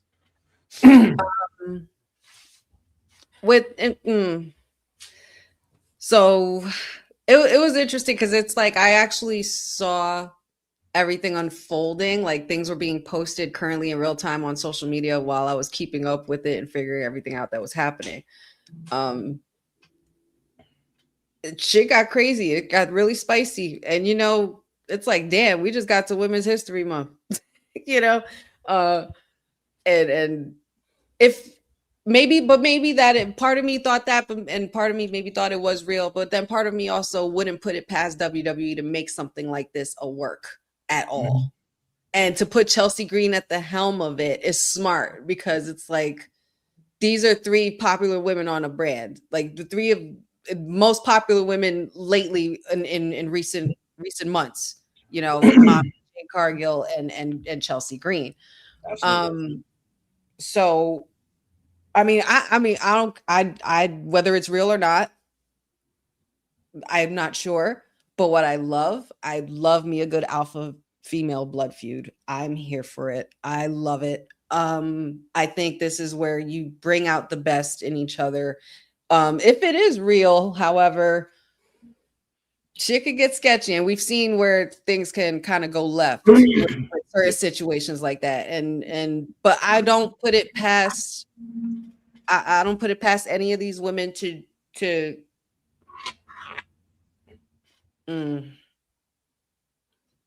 I wouldn't. Well, all right. Well, Rhea, I got my eye on you, Rhea. But it make you I got my eye on you, Rhea, because it's like it's hard to defend when the same thing has happened. It's just happening with different women, and it's like there's like a cycle going on before we get to this Mania season with the women as well, and I might be going on a little tangent on this, but not for nothing. If we have to go through another triple threat just because your favorite wasn't involved in the match for another women's match, I'm done because I want to see a spicy one-on-one. Like we need those back. And if you're gonna utilize that through Rhea and Jade with this feud, whether real or fake, or work, real or work, I mean that like I said, it wouldn't surprise me for WWE to do that. So, and it just seemed like everybody else was getting in on it. But what really struck me was when Piper got involved, because Piper Niven also made some tweets as well. And I was thinking about a clip of Chelsea Green when they were giving her names of women's wrestlers on the roster and give us one-word answers to describe them. And the one she particularly said about Jade, I looked back at it and I'm like, now why would she say that like that? So there's a lot of cattiness, a lot of spiciness going on in that locker room. And, Mania season's here. And when you have alpha females, and, maybe there's a lot of women that are a little upset because Jade Cargill's out here saying she's that bitch and she only has one title defense. There could be a lot of different factors in this, but I like it. I like the stirring of the pot. So, but shit, I'm ready for tomorrow. Deonne? I don't hope. But if there is some sort of real world animosity to this, I hope it can be targeted and put into a good build for WrestleMania for the two, and hope that they can actually work together to get, because to be honest, I'm still kind of waiting for that one Jade match. And this could be it with Rhea. So Rhea's been stellar at WrestleMania the last 4 years. So I'm hoping whatever real world animosity, man, we can get through, because I feel like Honey said, it seems like this happens every year, unfortunately, where there's something said or something done, and we have like question marks going into our women's title matches, which, if done right, can add to that animosity and that intensity for the feud, because they got a good 6 weeks to make it hot. And now Rhea can get back to being Rhea and not the best friend of Io Sky. So that adjusts her character a bit more. And with Jade, how she's been the last few months too. Like they're on the poster, man. They already sold it to me. Let's ratchet up the animosity within reason and hopefully work together out there. That's all I want, man. I hate that it comes down to this at times, but as a fan, translate it into something good, I guess, or make chicken salad out of chicken poop. Turn straw into gold. Yeah. Rumpelstiltskin. I mean, I'm normally lemons into lemonade, but hey, these are chicken salad out of chicken poop. That I don't know. Never heard that one before? I've heard that one, but I don't know if that's my cup of tea. It's my first time. Yeah, and you kind of ruined chicken Caesar salads for me, and that's my favorite salad. It's like, okay, I don't. One in the Mississippi is right, Sage. Yeah, that is straight from the South. Okay, yeah, I was like, I have not heard that one, but hey, but yeah, I'm with Deonne on this one. Like, if it's even if it's fake, even if it's real, I just wanted to see it included in programming. Yes. Like, put that in programming.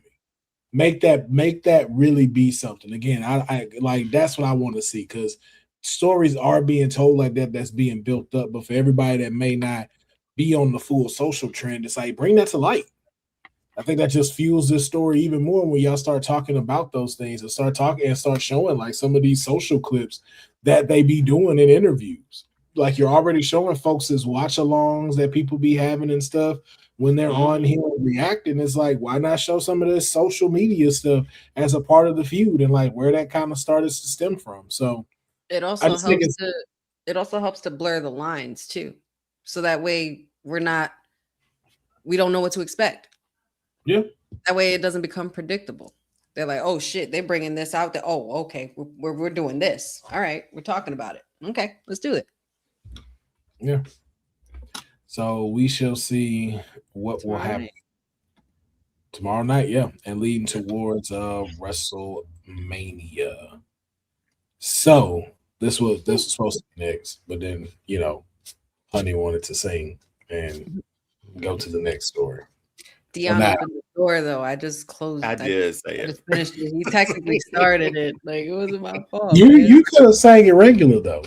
I was just like, you could have sang it regular. You decided to sing the fire part. You know, I'm more than happy to be dramatic every chance I get. That's what happened when you got money. Just do what you want. Man. F scripts. F scripts. Script. What's that? She don't even look at it. They be like, okay, here's the script for the day, man. Whatever. Let's go. I'm Honey. I don't need no script. My show should be like that too. Just toss it. We off the script. So today we're gonna talk about. You know what? Never mind. I'm gonna talk about whatever the hell I want to talk about. Okay. Deonne sleepy.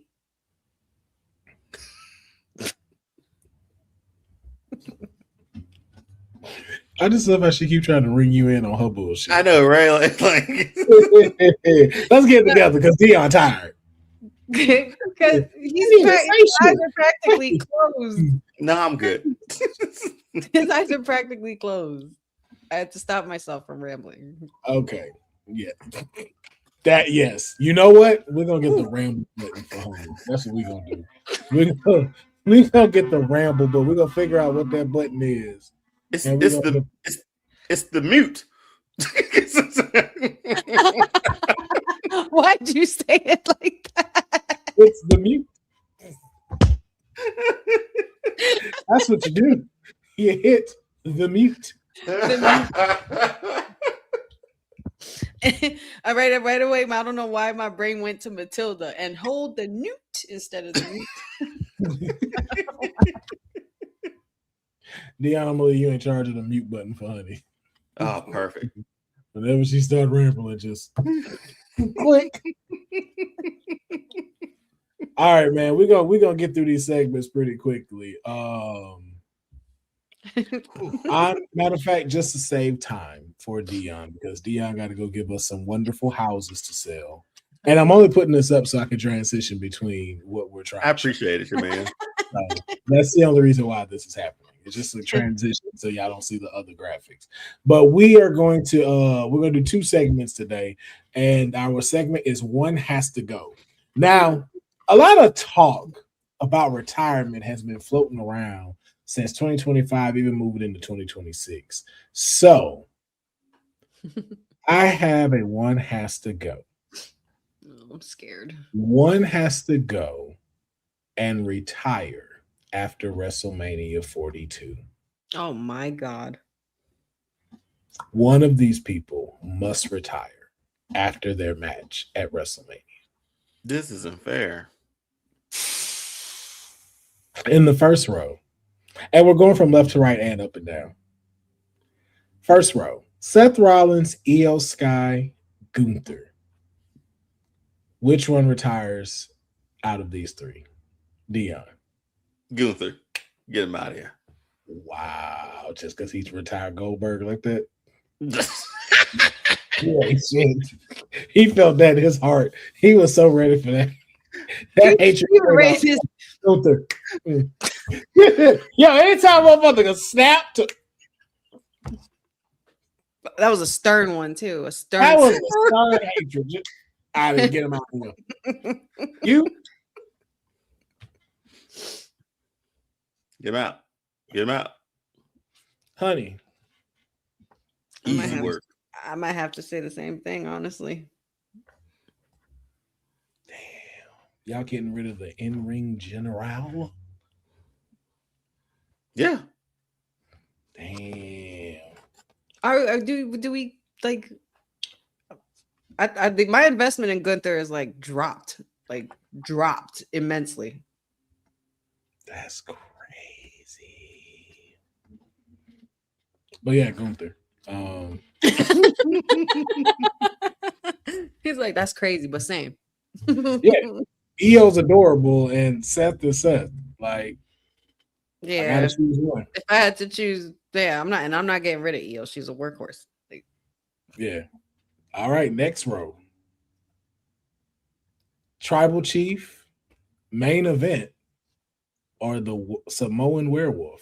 I don't want to do this one. Can I No, opt out? you doing this. No, nope. Ain't no backing out nothing. Deonne.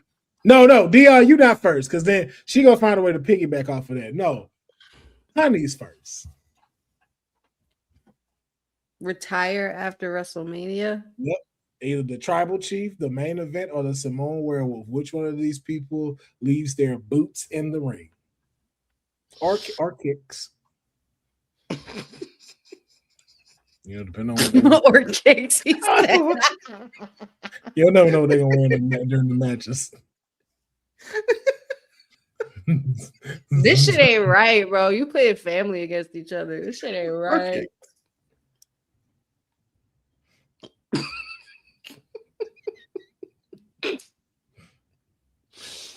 Going to be, honey. Come on, honey. You know what to do. Sorry, Jay. Dang, you getting rid of main event, Jay? I'm sorry, Jay. I'm so sorry, Jay. Damn. I'm so sorry. That was so hard to say. Damn. Oh, I'm sorry, Jay. Damn. I can't say Jacob. I didn't see enough. And Tribal Chief, I don't want to get rid of my Tribal Chief. So, Hey, man, that's your decision. Deonne. Jacob Fatu. Wow. Yikes. Jacob, yeah. Roman's not retiring yet. Even though he kind of feel like he's close. Mm-hmm. Jay, I still like Jay, man. I don't know what all the discourse is in the IWC about Jay. Jay's a good time, man. Like that's a fun time in wrestling. That's all. And okay. I go to wrestling matches to feel happy. so Jay is yeah. I felt that. Yeah, that's valid. That's valid. Cause same. And Jacob, yeah, cool. I think it's just because I have more history with the other two that I still want to see played out. That sucks, bro. I can't believe I just said that. I can't believe that. Right, Row 3. CM Punk. Wait, I was gonna say, did you pick? This my segment. I can do you what I want. the first time. Again, I can do what I want. Okay. And I don't want to pick. I think Will came into some money. I think Strattonville and Obafemiville's sitting real nice. Femi Island. We're Femi Island. Femi Island. Excuse me. Femi Islands. The Femi Islands is what it is. I fuck with that. The Femi Islands in Oberville. But that's the new residence we're building, Oberville. If I had to pick, since if y'all telling me I got to pick, Roman can go. Roman can retire. He's done it all, and I feel like if you had to make him decide between these three, he'd pick himself. Yeah, because he seems like he's close. He probably would. And all the potential these other two have, it's like, if he left today, there is nothing else that he has to gain. I guess that's true. He's done it all. But all right, CM Punk, Rhea Ripley, Cody Rhodes. Which one has to retire? Deonne had his hand first. CM Punk, you were gone for how many years? You can go for a little longer. CM Punk can go. Honey? Same. That was the easiest one. I think that was the easiest. That's why I grabbed that picture, because that's what he's gonna be looking like when we made that decision. All right, up and down, real quick. Shot. No thought to it. Seth Rollins, Tribal Chief, CM Punk, Deonne. CM Punk. Same. Yeah, Punk. honey. Yeah, honey. Sorry. Yeah.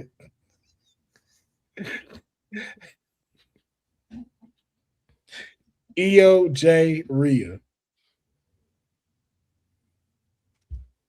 Jay. Damn.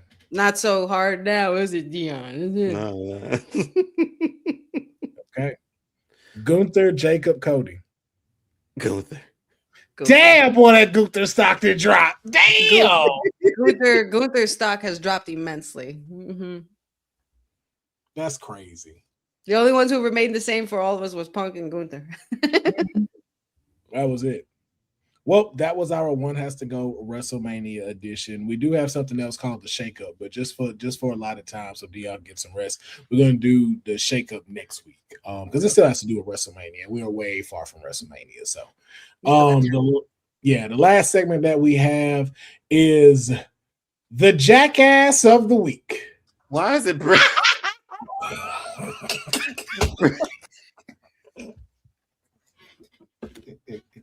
Why is it Bret Hart?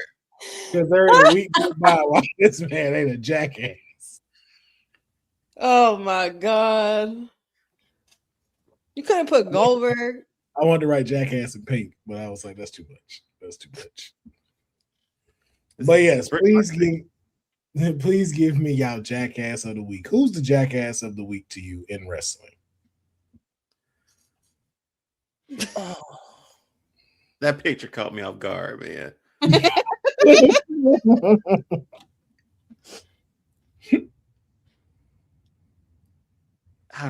Jackass of the Week. Yeah.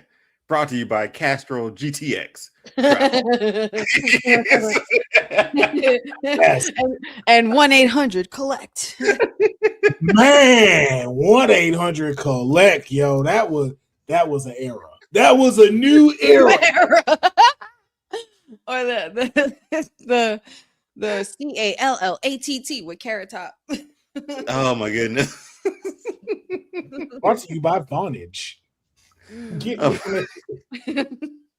Yeah, I remember JR Skittles reads. Skittles, yes. Skittles, Fruity, Skittles, Fruity, Skittles. Like, yo. Taste the rainbow. They are sweet. Hey, The rainbow.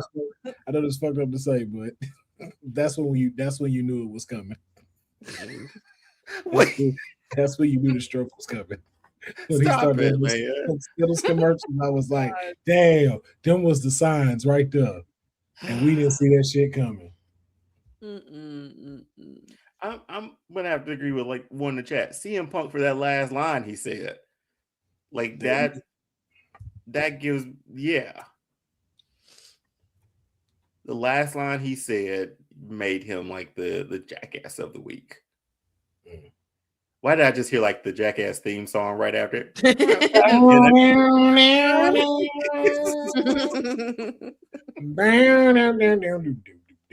They're actually making another movie, by the way. One last movie. They said they wanted to make it just so Bam could be in it. Oh, that's good. That's good. They said this is gonna be the last like chapter, like that. That's the last like anything of Jackass. After that, they done. Good. I'm gonna go ahead and say Road Dogg. Wow. Road Dogg is your Jackass of the Week. That man got let go and he gets this dubious title from Honey. I mean, I'm thinking of a week. Otherwise, if it was a couple of weeks ago, I would have said Kevin Nash, but what a day. I know, right? You feel like, yo, you got fired and getting the Jackass of the Week. Like, hey, back to back shit. Sorry, man. Sorry, Road Dogg, but it's like, how do you do that, man? Come on, like these are your people you're working with too. Like, how do you not compute? Yeah, with the times. Man, you know what, man? My Jackass of the Week is Adam Pearce. Rightfully so. Just do better, bro. Do better. You dropping the ball at Raw right now. Do better. Do better. Nick Aldis out here making hits, and you just You ain't gave me no fire matches for Raw to do like out of all of this bullshit that's going on. Like my nigga Nick Aldis walked in during the elimination chamber. It was like, you want to keep effing with me, Drew? You got a title match. You putting your title on the line. Right. Adam Pearce, like, bro, how many people get hurt on your watch? Or how it just looks like he has no control of the show whatsoever. None whatsoever, bro. Like Nick is messy. Like he likes the messy control of SmackDown. Meanwhile, Pierce is like, I can't get a handle on anything. Like, you know, like how you scrap daddy and don't scrap. Like, right. Like every time we see you, look like you finna just pass out, bro. Like every time, like it's just like you look like you finna do this with your suit tie, just every time. Like why would the judgment? And you know what? That's why I was like, I don't put Penta's victory on Danhausen's curse. This was Adam Pearce's fault. Because why did you introduce them to him? Why the fuck you introducing the scumbag of the century who's finna go have a match to a motherfucker that's evil, that says he's evil? Pierce ain't shit, man. You fucking jackass. Cost $30 the title because you didn't feel like talking to him. And probably didn't wash his hands after he touched that toilet paper list of Danhausens. The Manhausens. Yeah, that's the Manhausens. The dude creative, I'll give him that. Like I can't wait to see him and R-Truth like do something. Like, I can't wait to see R-Truth call him Sting. That's what I can't wait for. Hilarious. I didn't even think about that. Be like, oh, it's Sting. Like, and say he'll be out in the ring, tell him to do the Scorpion Death Drop. That's not my move. I don't do that. That's not me. Or I remember you from Starcade '88. I don't even think I was born then, but okay. You were my hero then. The evil was present in '88. If that's what you think. Oh shit! I can't wait for him to take him with Jeff Hardy. You cut your hair, Jeff. Why? Why are you dressed like Dracula? Oh, Jeff Hardy. No, Jeff Hardy. Just Danhausen. Is it too deep cut? What was the guy from the mid '90s with Phantasm? He looked like a magician. Yes. Oh yes. Was that his name? I can't remember his name, but I think that was his name. I know exactly who you're talking about. Oh my god. He used to come out with that cape and do this shit and twirl. Yeah, I remember him. Oh my god. Yo, if I can get an interaction with Danhausen and the Boogeyman, I would not be mad at it. Oh, I would love that. Oh, love that. I also or something like that. I Yeah. also need one where Al Simmons there and he go, damn, and then he come Hausen. And then I need a damn Hausen shirt.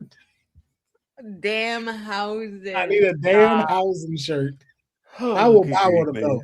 I will buy a damn Hausen shirt if y'all make that one. I think I would too. Well, ladies and gentlemen, like I said, we would go make sure that we kept this episode on the rails, and we are hitting the 2-hour mark and coming to an end of this edition of the Kayfabe Podcast. We have talked about so much stuff from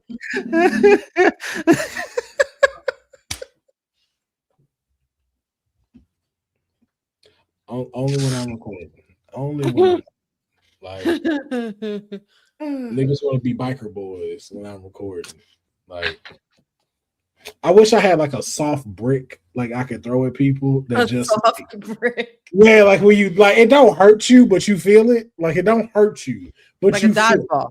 Like a dodgeball. Oh, or more like a pillow. Nah, dodgeballs hurt. I've been hitting the face with dodgeball. Yeah, they do. I've been hitting the face with dodgeball too. They hurt. Yeah, like pillow. Like it'd be like, oh shit, what was that? Like I want one of those, and then the brick just disintegrate and stuff. So like ain't no evidence there. But like sometimes I be looking out my window, just want to throw a brick at some of these niggas being dumb out in the streets. Just yeah. We got a street racing problem here in Atlanta. They still out here just shutting down streets. Thankfully, I live outside of I'm still in perimeter, but still outside of the city. So good grief, man. See on the news, these boys shutting down 4 ways and just cutting donuts and lighting it on fire and having a ring of fire out there, man. It's wild down here. You're kidding. Us tri-state people can't even have a freaking snowball fight like in peace. Like and then people like are beating each other up in parks and stuff out here. Cops getting involved, beating up cops in a snow fight. Like when did this shit start happening? It was a lot.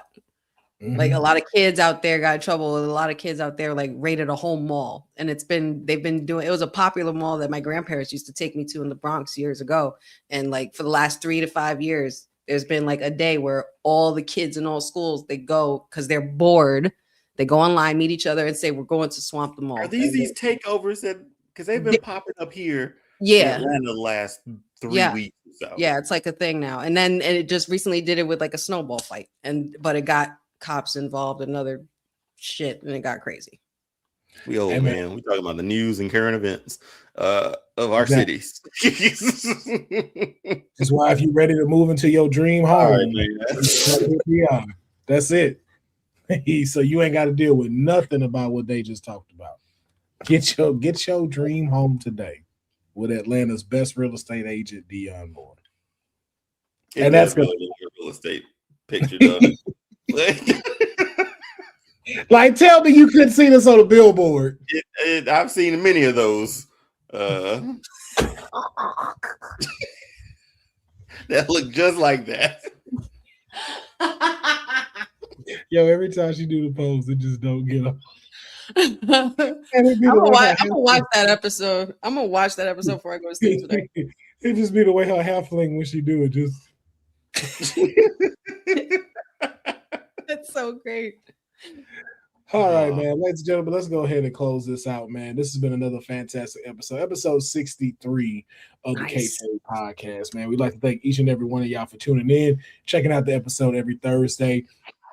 If you can, I want y'all, there's a mission to those watching this. Want you to go tell a friend to check us out Thursdays at 5 p.m. Pacific Standard Time, 8 p.m. Eastern. We will be here next Thursday, of course, to talk about everything that's happened with Vengeance Day and more, but we want y'all to start bringing a person in. Try to bring 3 people in who are wrestling fans. Let them know, hey, man, look, I'm finna jump into this on Thursday. We finna go talk wrestling. I want y'all to come check this out because y'all gonna enjoy it. If you bring those 3 people and they tell us like, hey, hey, man, Amanatu brought me in to check y'all out and I'm so glad she did.